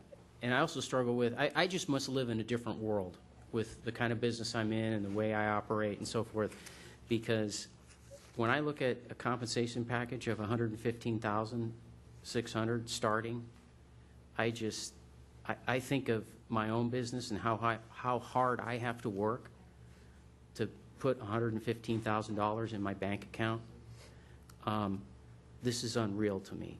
It just really is, and I just have to. Well, that's why I said, you know, I mean, that's why I'm willing to give it one shot. But that's all I'm willing to give it until I do it. But that's just the way it is. Just for the council's discussion, the salary range is $57,000 to $70,000 a year on this position. So you pegged it, you budgeted it at 70 plus benefits. It's budgeted at top step, but the salary range is between 57, almost 58, and 70,000. So the overhead load is close to 60%. Wow. Well, hang on just a second. This is not the right. No, I think if I heard him correctly, well, he can speak, but it's budgeted at top step. Right, but in other words, but 115 less 70 is 45. In other words, somebody might come in. That's the top. If they were stepped up to the top step. Oh, above 70. That's the above 70. I think that's what you're saying. Yeah. While they're looking at something, the rest of the dais, what's your feeling about this position? Because I had a thought what I'm going to suggest, but it doesn't matter if people don't want to support it. Well, I had an issue with the compensation as well. I'm having a hard time figuring in how we do this. But if there's an explanation that says that that's the top, as Bob says, then I'm more willing to support. I thought we were going to pay somebody $115,000, or at least salary and compensation. We were going to pay them $115,000. Okay. In which case, I feel the same as Bob. This thing better work. Okay. It's a lot of money. So I'm very supportive. I think that you know, this is the way a lot of people interact and touch lots of different organizations, including government. I think it's a place that we should invest. I think it's a place that's going to pay dividends. I wanted to quickly respond to Bob's question about, what are the metrics, how do we track that? And I hope we have a little bit of time to talk at the end just generally about metrics and performance-based budgeting. So looking in future years when we come back and we get presentations around operating budgets, we get some sense of what were the metrics and were we successful, and where is the money going that's really successful, where is it going that's less successful. I think that's really important, not just for this position, but for all the departments. In all honesty, that'll probably be at a different night. I understand that, but that's why I said it now. The suggestion I was going to make is let's go forward with this in the budget. Can staff bring back, when we actually approve the budget, some more information on how you're coming up with the proposed compensation level? Sure, and one of the... You must have looked at comps and stuff and whatnot. Yeah, we looked at comps, and one of the positions, just to give you an idea how this position's tracking, is it's very similar to a recreation coordinator position. Okay. So it's fairly entry level, it's maybe a couple years experience. It would be a junior level analyst at this. So it's not $115,000 then? That's not the salary. Yeah. That's the fully loaded cost. That's the first cost, the medical for cost. somebody with 2 years experience? No, doing anything? Yeah. Wow. Because the Okay, I'll apply. salaries topping out, potentially after working here for 5 years, they're going to be making, around $70,000 to $72,000 a year. That's my point, though. The point is you've put it in the budget at the highest level. Right. The person coming in is going to make, let's say, 65 plus add-ons, which is going to be about 85. Unless they're coming in very experienced. Unless they're coming in with huge experience. Right. So that's my point. In other words, no, I understand. I'm just trying to understand. That's the highest they could possibly be. We don't have very many full-time classifications in the city that pay less than this. Right. Okay. Let's if we I'm can willing to go for you. provide that information when we bring the budget back for approval, or ahead of time, if you want to just provide it to staff council ahead of time. All right. Administrative services, I think, since there were no changes, there's. Did anybody have anything they wanted to discuss about administrative services? The only thing I was going to say is that I was surprised to see that there were no changes in the IT budget, and given that there has been a lot of discussion about software and other things. So I think it's in the capital budget. Oh, okay. Oh, that's right. Got it. Yeah. I had the same surprise. Community development. Go. Banners. I'm sorry. Which banners? Which banners? The pole banners. Street pole banners. Sorry. Not into them. I don't see why we need $30,000. When you're driving on the El Camino Real, if you're stopped, you might look up. You're not looking up if you're driving. I hope you're not if you're driving along. I don't see the economic benefit to that. Okay. So that's just me. In the interest of time, actually, neither do I. I concur. That's three. Anybody want to make an argument to try and change somebody's minds? No? I do. We can make an argument to change minds. I'd like to make an argument to change your minds. I think many of you have a private sector background, and I would ask you, if you employ that private sector background, what your companies would pay to put that type of advertising in that type of public space. You can do it for $30,000. They couldn't do it for less than $500,000. It's an opportunity. It really is truly and genuinely an opportunity to just put up some advertising for virtually free. And again, it's not really directed at your community. It's directed for those people who are coming here to do business in your community, coming to business communities or visiting friends in the city. And it's just that little extra opportunity to say, what a special place San Carlos is. I know they seem a little bit hokey, but, in other communities, they're done and they're done well, and in some communities they're done and they're done very poorly. And in my experience, where you can go wrong with these is if you put them up and you don't maintain them and they look shabby, then it's a problem. I agree with that. So if you're going to do them well. Otherwise, take them down. I have an idea. I don't disagree completely with what Mr. Maltby is saying. However, if there's truth in what he says, I'm not saying there isn't, but I'm saying if there's truth in what he says, then it would be pretty easy to create a banner that has so much real estate that is the city message and some real estate that says "Eat It Town" or whatever, so that some business in our city could pay for the whole banner, but they get the real estate at the bottom that says, eat at town, eat at Pia Cherry's, have coffee at the plantation, whatever. And then the program pays for itself. Well, I mean, I don't disagree with you there. I mean, we could try that. One, it would be a lot of work to do for a little bit of revenue. And two, we're going to have to put some parameters on who do you want to allow to buy advertising on your street poles, because that's really very different than what we're doing with the city. If it's a business that's not particularly popular, or you don't feel, is something you'd like to see on your street poles, how are we going to deal with who can purchase that advertising and who can't? This thing has always been, and I know about the Chamber's financial situation, but this has always been one item in particular. I'm kind of like, I don't understand why they don't want to support this. Precisely because it is a broad utility to all the businesses in San Carlos. One would almost think that they could, sort of pass the hat and do it.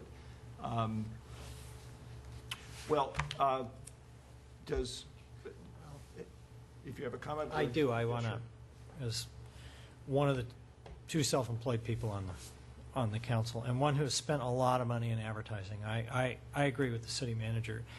I spent countless dollars on advertising, and I call it passive advertising. That's passive advertising, when you have a banner up. It's up all the time. People see it. It has a cumulative effect. It cost me $500 a month to put a 2-inch ad in one newspaper every other day, so that's, and not including Sunday. So that's basically 3 days a week. If I doubled that, that is $1,000 a month for one paper. If I wanted to put it in all the dailies, I'm past $30,000. In order to do the kind of advertising that I would need to generate a lot of business long term, it cost me about $35,000 a year. And I wouldn't get half the exposure that I would get if I could put my name up on banners up and down El Camino. Now, one of the reasons I don't do that is, one, I don't have the money, and two, I don't have the staff to support it. But I do know that there is a benefit to long-term advertising. It's happened in all throughout my career, is that you do a one-shot ad, people hit, it's a hit and miss thing. You leave an ad in, it's like I used to call Yellow Pages ad a passive advertising, because the book was always there. Every time somebody picked it up, they saw the ad if they were on that page. Well, this is now, it's very close to active advertising in that it's very visible. People are seeing it all the time. It is a reminder that there's a lot of pride in this city, that it's business friendly, that it's attractive to the residents and the homeowners. I agree. You cannot. It's almost impossible to measure the direct economic benefit for it. But that's why I think we ought to do it, and we ought to spend the money. I realize I'm in the minority here, but No, that's right. We have, in my recollection, we have 3 alternatives hanging out there right now about this. One is don't include any money for this in the budget at all. Strike it from the budget. One is leave in the money as proposed by staff, and the third is Matt's idea, which I will characterize as leave in the money proposed by staff, but put a program in place so that we raise some revenue to offset the cost. So I think those are the options. Ron, you've indicated you'd like to leave the money in as staff proposed. I would. Okay. Listen to what you had to say and Jeff had to say. I'll change my mind. I'll leave the 30,000 in where the rest of you guys come out. I think we should strike it from the budget. And I would like to just say that my understanding based on this discussion is that the banners on Laurel Street will still stay, and that they serve no the individual banners, the chamber banners, which give a so people walking around Laurel Street We'll see them. will see them. Yes. These are the disparate play here, work here, live here banners. Okay. So I'd like to see. That's fine. No muss. You want to cut them. Ron and I want to cut it. Ron and I want to keep it. It's hard for me to go against staff. It always has been, but once in a while I do, and this is one of those times. I don't see the benefit whatsoever. Okay. So that's, Matt, you get to decide. I'm still in the middle ground.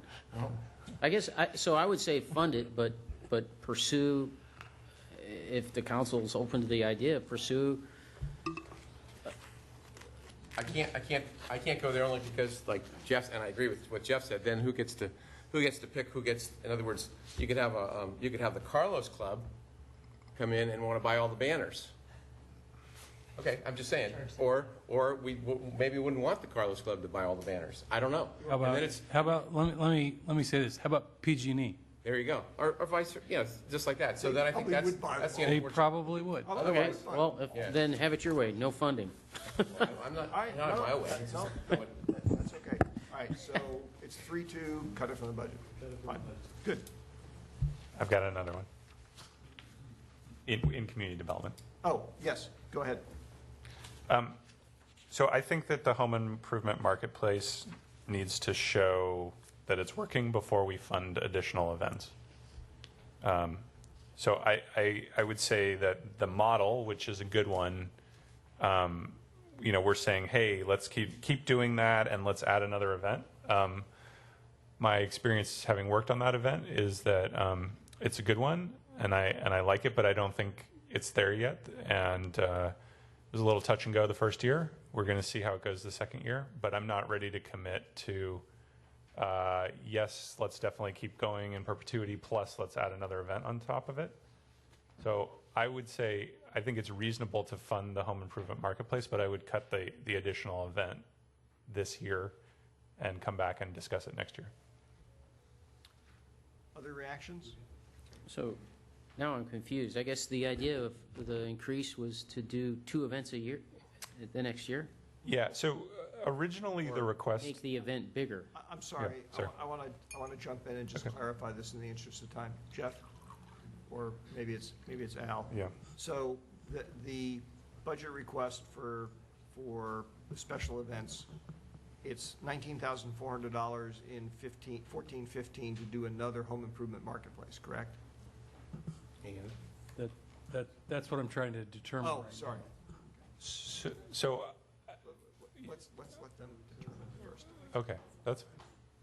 I mean, I was on the committee that made the request, so... Well, but you didn't put the budget together. Right, that's true. I think rather than worry about trying to get into the numbers with the council, I think we understand what the direction is. So we'll make sure that the number in the budget reflects just continuing the one home improvement. wait a minute. If indeed, yeah. Maybe Mr. Johnson wants that. Maybe the rest of us don't. I'm sorry.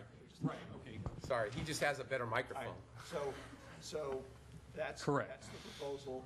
What's other reactions to that? Other reaction is I think we have a person now who's very, very competent that is working for Al, and I think we should go for the second event. I think we should do it. I agree with that. Matt, Ron? I completely agree. This is a great opportunity Okay. for businesses to interact with each other. That's what brings more commerce in. Matt? Yeah, I'm fine with it. All right, good. There we go. Anybody have anything else? Okay. Parks and Rec.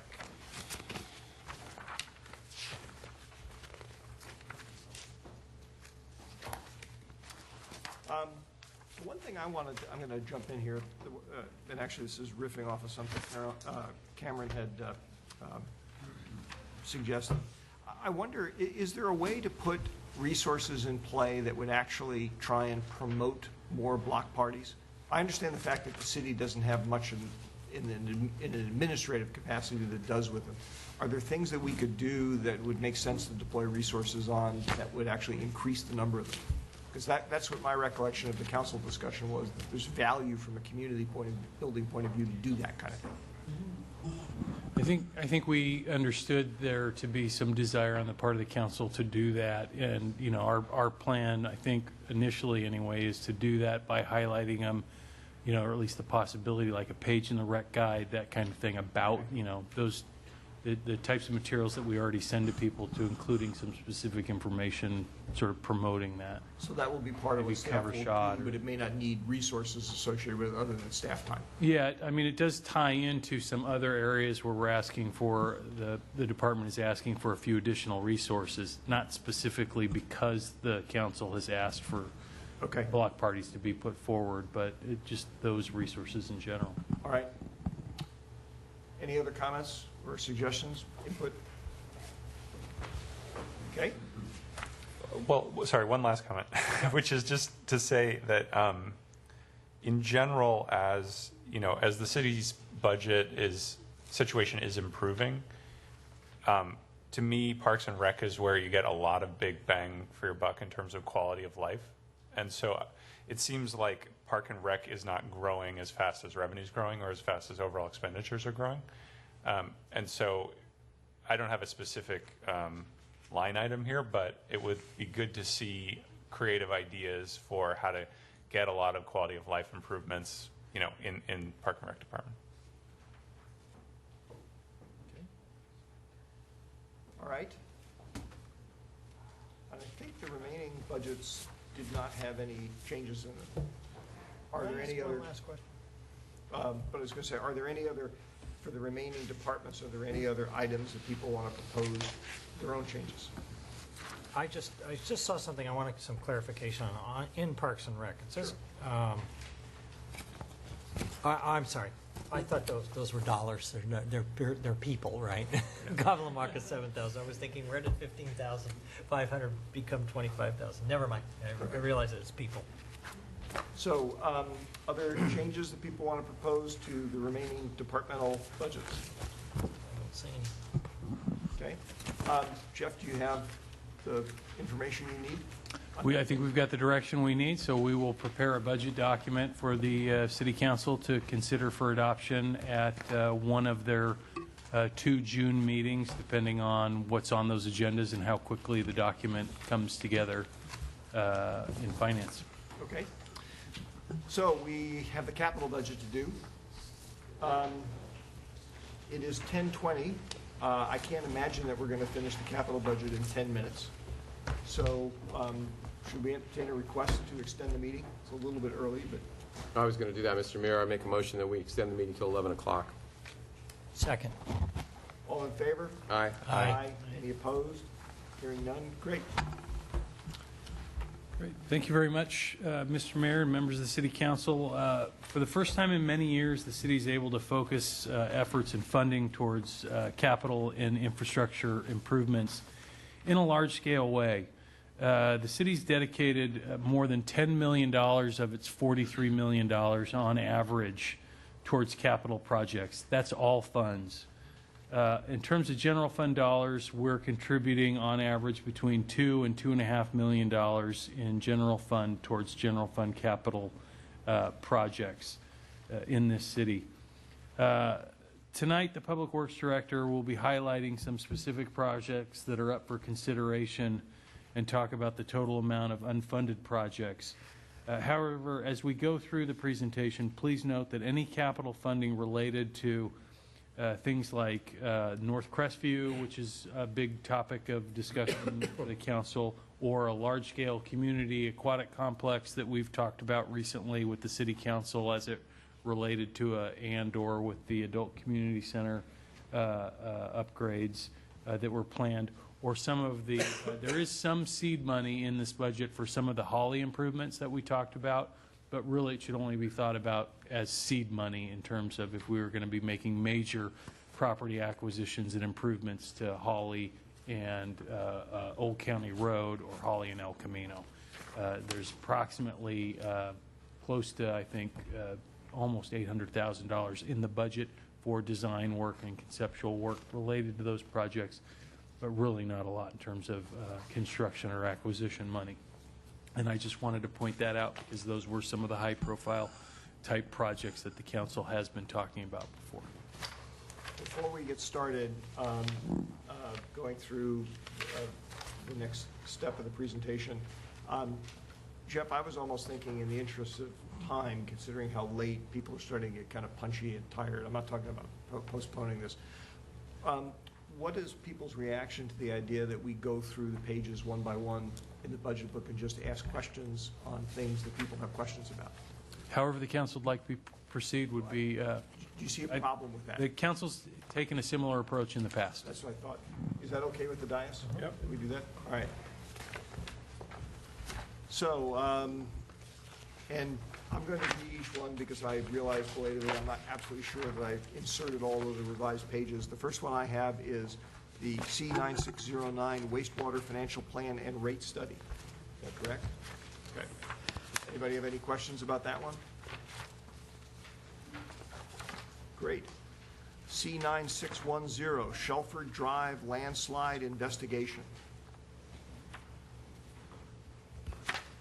Okay. C9612 capacity assurance improvements. Am I going too fast? Nope. Okay. I just was lost. I'm now not lost. And now you're found. And now you're found. I think you heard that song too. Yeah, I have. Okay. You could sing it, probably. C9, please don't. C9615 sewer pump station panel boards. C9617 sewer system rehabilitation program. That finishes the wastewater tab. Gas tax fund, 16. C9416 pavement management project. This one I actually have a discussion item on. And I had, like we all did, questions sent to staff earlier and answer coming back, but I didn't have a chance to follow up in discussion. My understanding is effectively is if we adopt this plan, the quality of the roads in town are going to degrade. That's our expectation, right? That is correct. Okay. And that if we wanted to, as best we can tell, if we wanted to maintain them at comparable levels, we'd have to be spending on the order of about 1.4 million a year. Is that correct? That's correct. To maintain the PCI for the entire street system, we'd have to spend $7 million over 5 years, which comes out to roughly $1.4 million So a year. it's another 200 grand over what staff was proposing. Yes, for this budget cycle. And my further understanding is part of the reason that the higher level of 1.4 a year wasn't proposed was because of a lack of gas tax revenue. Correct. I think the staff went through many iterations of this. The first iteration, staff did request the full amount, but in the interest of trying to balance the gas tax fund, we were not able to put additional funds to the first two budget cycles. Understandable. The reason I was asking the questions, the thing I wanted to bring up personally, this almost seems like something that we ought to temporarily at least dig into the general fund for to get up to the $1.4 million a year level. And then simultaneously, I see another task here, which is if we're saying that we believe there is a structural shortfall, that gas tax revenues because of, I've read articles that say it's because people are driving more fuel-efficient cars. They're not buying as much gasoline, so there's just not as much gas tax. If we've got a structural problem, there's a separate task that we're going to have to figure out how to cover that. I'm not sure what that is. But I wanted to at least bring up the idea, see what the dais felt about diverting 200 grand a year, but at least for the next 2 years, or at least for the next year, from the general fund into this, so that we could at least keep the roads from declining while we figure out how we're going to cover this over the long haul.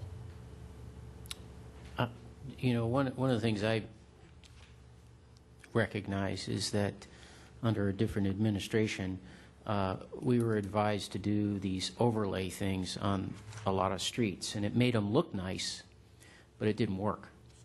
You still see especially the winter effect of degradation on some of those streets. I'm thinking of Howard in particular. It seems to me, if I'm thinking of the right street, where we did an overlay, and we still have potholes developing, so the thin overlay thing was really not money well spent. Where I'm going with this is I think it's really important to stay on top of this part of our infrastructure, because when a road starts to degrade, something that's a very small hole, you know, water gets underneath it, pretty soon the whole street's in degradation, and we don't want that. It's not it's money well spent. So I would just, you know, I agree with you. Okay. Other thoughts? That presentation that Jay gave a while back was burned into my brain about the degradation of streets. So I'd support putting more money into it as well. Okay. Matt's smiling. That's free, but other comments? Anybody want to argue against it? No, the first few years, it's only 200,000 each. I say only, like I'm throwing it around like nickels. But anyway, 200,000 each year. But then the bigger issue is the next three, when we have to come up with a better plan Right. somewhere or something. So we can add that to the work plan too? We will, yeah, we'll take that direction back, and we will incorporate it into the budget that's presented to you in June. Okay. Sorry, Matt, we're going to make you spend more money. I know it's hard. C9417, annual traffic striping and marking. C9427, retro, I love this term, retro reflectivity of traffic signs. See? C9462, traffic control audit and inventory. It's free. C9465, sidewalks replacement and repair. Okay, that ends, according to my book, the gas tax tab. The next one is general fund capital projects, project fund 25. C9306, Highlands Park Athletic Field renovation. C9307, replace Laurel Street Park shade structure. I had a quick question on this. Would this, and I know we don't have a business improvement district yet. If we were to have a business improvement district, is this something that the business improvement district type entity could pay for? It's very possible. We are the property owner of that parcel, however, so we would be included in the district and would be sharing some of those expenses. Certainly seems fair to me. Okay. C9322, adult community center improvements. This one, what? Bingo. Yes, bingo. This one is coming back. Is this going to come back, you think, Jeff, before we actually approve the budget as a project item? Yeah, it will. Okay. I think it's on, I think, is it the next agenda? Yeah, it's second It's the end of agenda in May. May. Okay. So, but the 1.5 is reflective of a pretty significant renovation. Yes, it is. That's Okay. correct. And in fact, it's not 1.5, it's more like 2.4. Well, sure, yeah. Right. And that is definitely, that's a very significant Yeah, renovation. it's a significant renovation to the adult community center versus a totally different project. Right. I mean, to me, the reason I was asking if it's coming back, to me, this is a placeholder, which will Right. probably For change future as a debate. result of the May 27th meeting, when we decide what we're going to do. Correct. You're gonna have a much more in-depth Right. discussion on this item in a month. C9326, replace cooling tower.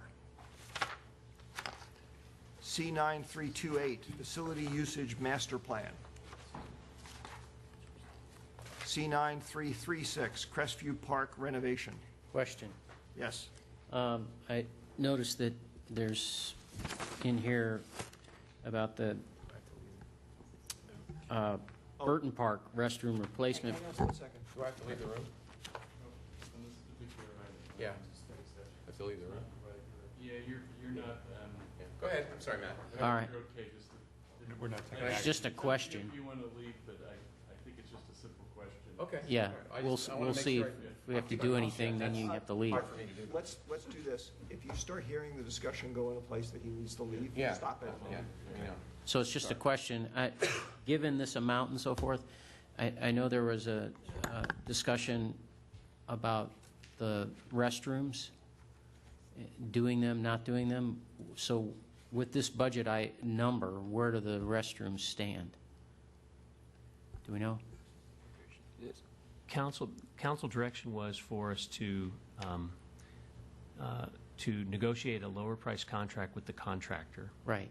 but try to keep the restroom renovation in. Okay. And look at possibly some other items that might come out. Okay. We have not finished that negotiation yet, so the budget number reflects the full amount to award the contract, and then we'll be negotiating down from there. All right. Good. Okay. Yeah. Ali. C9459, Holly Street Highway 101 interchange. C9461, Britton Avenue widening. C9463, Holly Street alternative study. Go ahead. Go ahead, no, go ahead, Mitch. This one also, I don't have a problem with that item, but I use some of these to jog my memory on some other things. And I had talked to the mayor, and then I talked to the city manager about doing a comprehensive study for Cordilleras. And so I wanted to highlight that and say, if there's a way that we can, at least from my perspective, we could budget something to look at Cordilleras in a holistic fashion from Britain to San Carlos Avenue. I support that as well, but I think the issue I have right now tonight, though, is unless you guys have already done some preliminary work on it, you don't have a number to put in there, so it's almost like, do people support it absent knowing what it might cost? However, between now and June, they could put a number in there, and then if we want to, before we approve the budget, either leave it in or take it out, we could do that, could we not? Correct. We have an item on one of the June council meetings that discussed the Cordilleras corridor. Currently, staff is developing a scope to send out to consultants to get some quotations on what it would cost to do that type of work. If we don't have the information in time for the capital budget, we'll still bring forward the standalone item. So you would essentially be amending the budget by your action on a standalone item if you wanted to fund it and do the study that way. Good enough. Okay. Matt and I are supportive of this. Is there at least one other person here who's supportive of this? Fine. Yeah, I am, sir. All right, that makes 4, maybe 5. Don't need to cut you out, Cameron. Can I make a quick comment on, sorry to backtrack, but on the Britton Avenue widening, which is the C9461, I know this project predates me by a lot, but I just want to raise, and I suspect there's support for the project, but I just want to raise skepticism that I think this is going to really have a big traffic impact on that intersection, and I don't know. This one to me seems like I'm not sure we're getting a lot of bang for the buck, but it's already in progress and was approved before I joined the council. So. Mr. Mayor, I could probably elucidate on that one. This is a mitigation item for PAMP that was identified as a mitigation for the traffic impacts on that project. Okay. So it's something we've committed to do as part of that project. But you may want to, if you haven't had a chance to, you might want to sit down with staff and just understand the basis of what was being mitigated. Right. Staff also contributed to this. All right. Okay. I understand. So. Before we pass on from the Holly Street alternative study, I just wanted to make the observation, I mean, the money is in 15-16 and 16-17, the bulk of the funds. I hope we will have some more significant discussions between now and when we actually spend it so that we actually know what we'll be spending it on. So I view that more as a placeholder than anything else. C9469 East Side Connect project. I had one question on this one and the next one, which is, are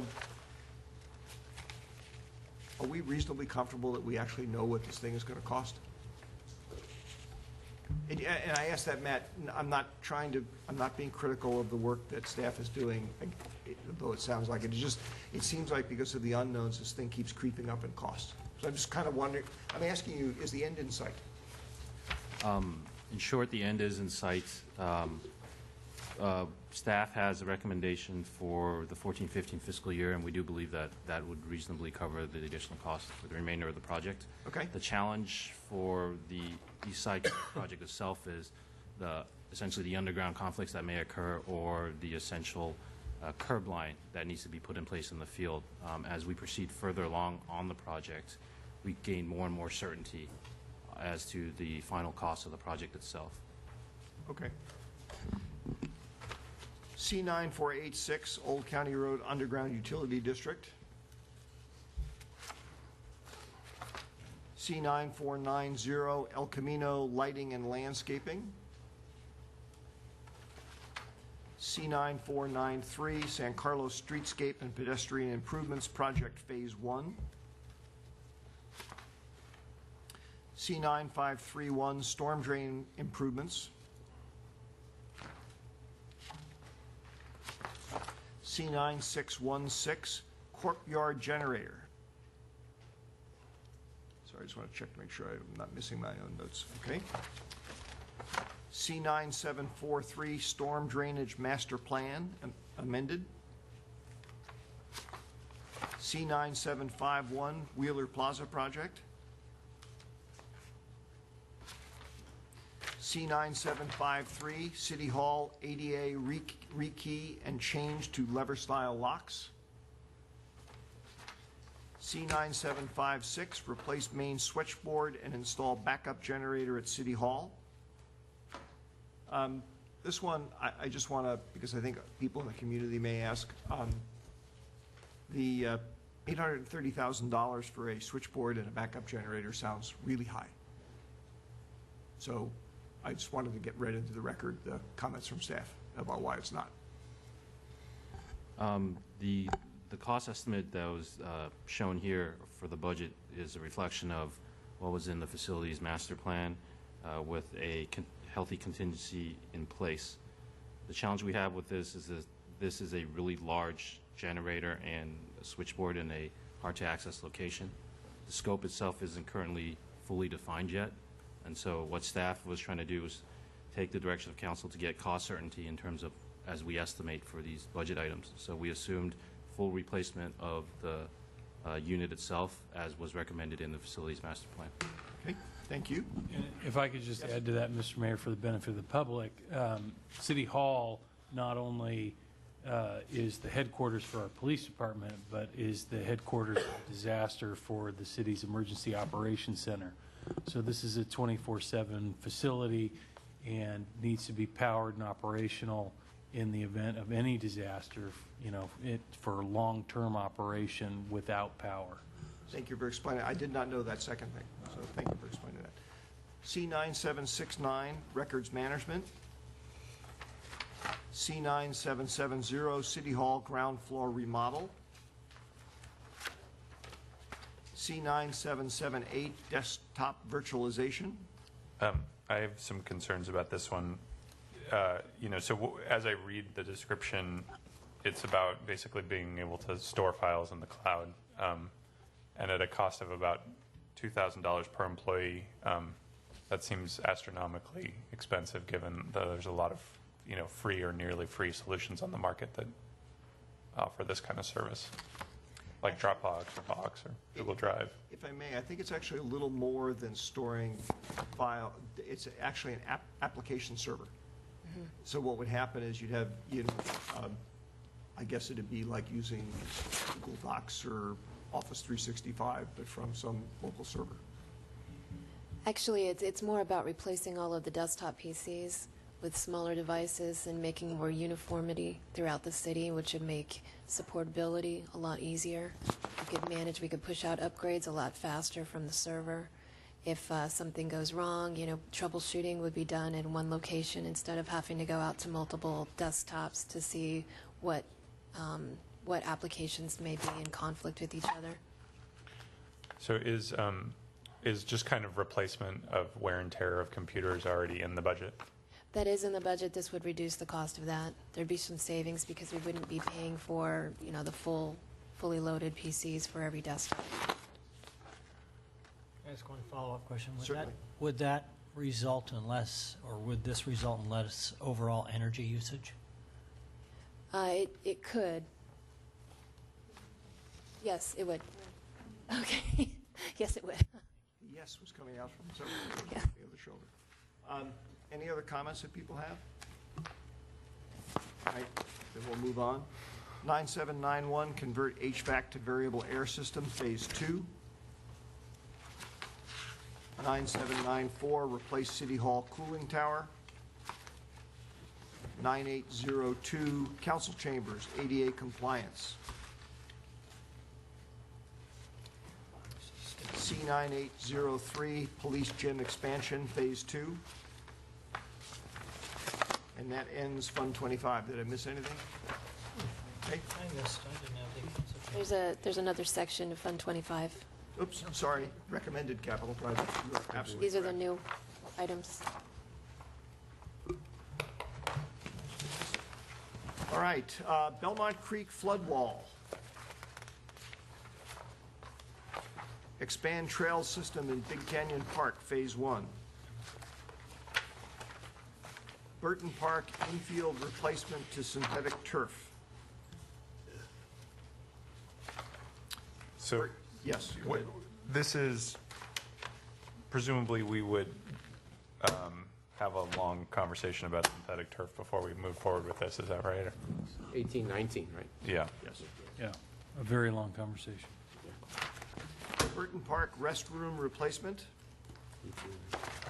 Business registration software. Citizen request management software. I had one quick question on this, Rebecca, after our interchange today. I know it's an estimate at this point. Is 200,000 actually a good estimate, or should it be a little higher? I got the impression that was what we paid for the earlier software. It's what we paid for several years ago, but technology has improved, so costs have come down. So it should be, including all the implementation and all of the connectivity, or based on conversations we've had, just preliminary conversations with vendors, we think it's around 200,000. I mean, we'll know for sure when we do the RFP, Right. and we get all of the exact specifications that we're looking for. Okay. You obviously have better luck managing software projects than I ever did. I always found the hardware goes down, the software always tended to go up on this kind of thing. Seal City Hall concrete walls and wall cracks. Convert street lights to LED. Citywide aerial maps. Question on that. Does Google Maps not suffice? No, the title is a little simplified. It's actually, we're trying to obtain planimetric and topographic mapping. Okay. Planimetric mapping is contour lines. I see. We're looking for about 2-foot contour lines. Google Maps does not have that, and the topographic mapping is essentially all the stuff from the aerial digital orthophotography. Okay, I got it. It's topo stuff. Yeah, a lot of engineer stuff. Cordilleras Avenue traffic calming improvements. Replace HVAC rooftop units. Replace Courtyard main electrical switchboard. Eaton Avenue and Alameda de las Pulgas intersection improvements. Expand trails at Eaton Park Open Space Phase 1. Trail signage, wayfinding improvements at Big Canyon and Eaton Parks. Fire Station 16 garage door seismic upgrades. I had a quick question about this. I know we're talking about hopefully replacing this entire thing with a consolidated, but I'm always worried about that building. Are there any other seismic upgrades that we need to do? Not as far as we know. Okay. But if any come up, we'll be right back to do them. Yeah, I mean, because it's like really bad when the fire department places go down during the earthquake. That is bad. Right, right. Holly Street improvements west of El Camino Real. Fire Station 16 replacement out in the future. 1819. Replacement of recreation software. Repair window frames at the Courtyard. New City Hall elevator. I already mentioned this to staff in an email, and I understand a little bit the difference of perspective. This is the kind of thing I wouldn't have minded seeing as part of a unitized project on the City Hall council chamber modifications, because my understanding is basically when we agreed to move forward with that, we haven't finally approved it yet, but they're sort of interlinked. You can't do one without the other, is my understanding. We could consolidate the projects into one for the. Yeah, no, I'm not actually talking from an accounting point of view. I meant more from so the real nut in my mind about modifying the council chambers is actually $370,000 higher because we have to fix the elevator. Right. In terms of questions about where are we putting public resources. Okay. I would just like to add, this item was also separated in terms of trying to understand if it may actually even need to be done or not. Oh, okay. Yeah, so what we were going to do is we were going to look at the scoping to understand exactly what it is that needs to be done. If there was significant structural updates that were needed, I think there is a section in the building code that may exempt us from having to do the seismic. In which case I withdraw my previous comments because it is in fact truly a separate thing. Ron? It can't be any faster. Never mind. We're going to put in a special project called the Ron Pole. The Ron, we'll get you a fire pole, Ron. Skate park. Storm drain maintenance. street line parking management system. Traffic flow map. Yeah. Did you have something, Matt? No. Oh, youth center remodel. Park and Loo, Fund 27. Dog park study and EIR. C9363, Highlands Park rehabilitation. That's several years out, right? Yeah, okay. Parking in Lieu Fund 28, C9783, downtown parking management. Fund 29, housing in lieu. C9754, Cherry Street below market rate housing. Fund 95, the Library Improvement Fund, library pedestrian access to Elm Street. According to my book, that's the last one. Okay. Did we miss anything? Anybody have some second thoughts they want to go back and? Not now. Okay. Well, we have a couple of minutes. Cameron, I don't think I want to get into the very important question you raised about metrics and program management. Can we add it to a future agenda? Any problem with that? Fine, we'll add that to a future agenda. Can I? Yes. One more time, what we're adding? Just, so, we had an offline discussion about this, just an update on the city's performance-based budgeting project. And Which is actually has been underway for a couple of years, right? So, I mean, an update's a good idea anyway. Very good. We'll include that as part of the presentation when we actually present the budget document to you. Or separately, I mean, whichever works best. So any closing comments of the fact that everybody's thankful it's over? I'd just like to congratulate the mayor. I thought you did a good job on this because I was concerned we'd be here until 2 in the morning going these items, so I thought you did a good job. I'd like to thank staff. Yeah, I'd like to Wonderful thank staff job. too, of course. Yeah, and you're welcome, Bob. And again, I know I keep saying this a lot. I'm sorry we had to truncate your presentations, but On the think other, about it on the positive side. You got to go home earlier, sort of. Yes, Matt? oh, I was just going to say, on the other hand, having been through a lot of budgets, I'm happy to see that with the increase in revenue, there's this emphasis on this department, because for the average homeowner who pays his property taxes, seeing improved infrastructure in the city speaks to them because they've paid their tax bill and they see, things around the city improving. So I appreciate it.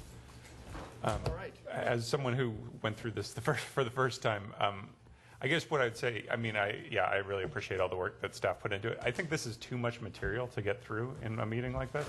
Yeah. So I wonder if we think about for next year a format that allows us to make sure that there's, I personally think that, setting the budget is the most important role that an elected official could do, and I want to make sure that we have the time to do it and not feel like we're racing. So I thought under the circumstances, we did a good job tonight, but I just, we can think about it for next year.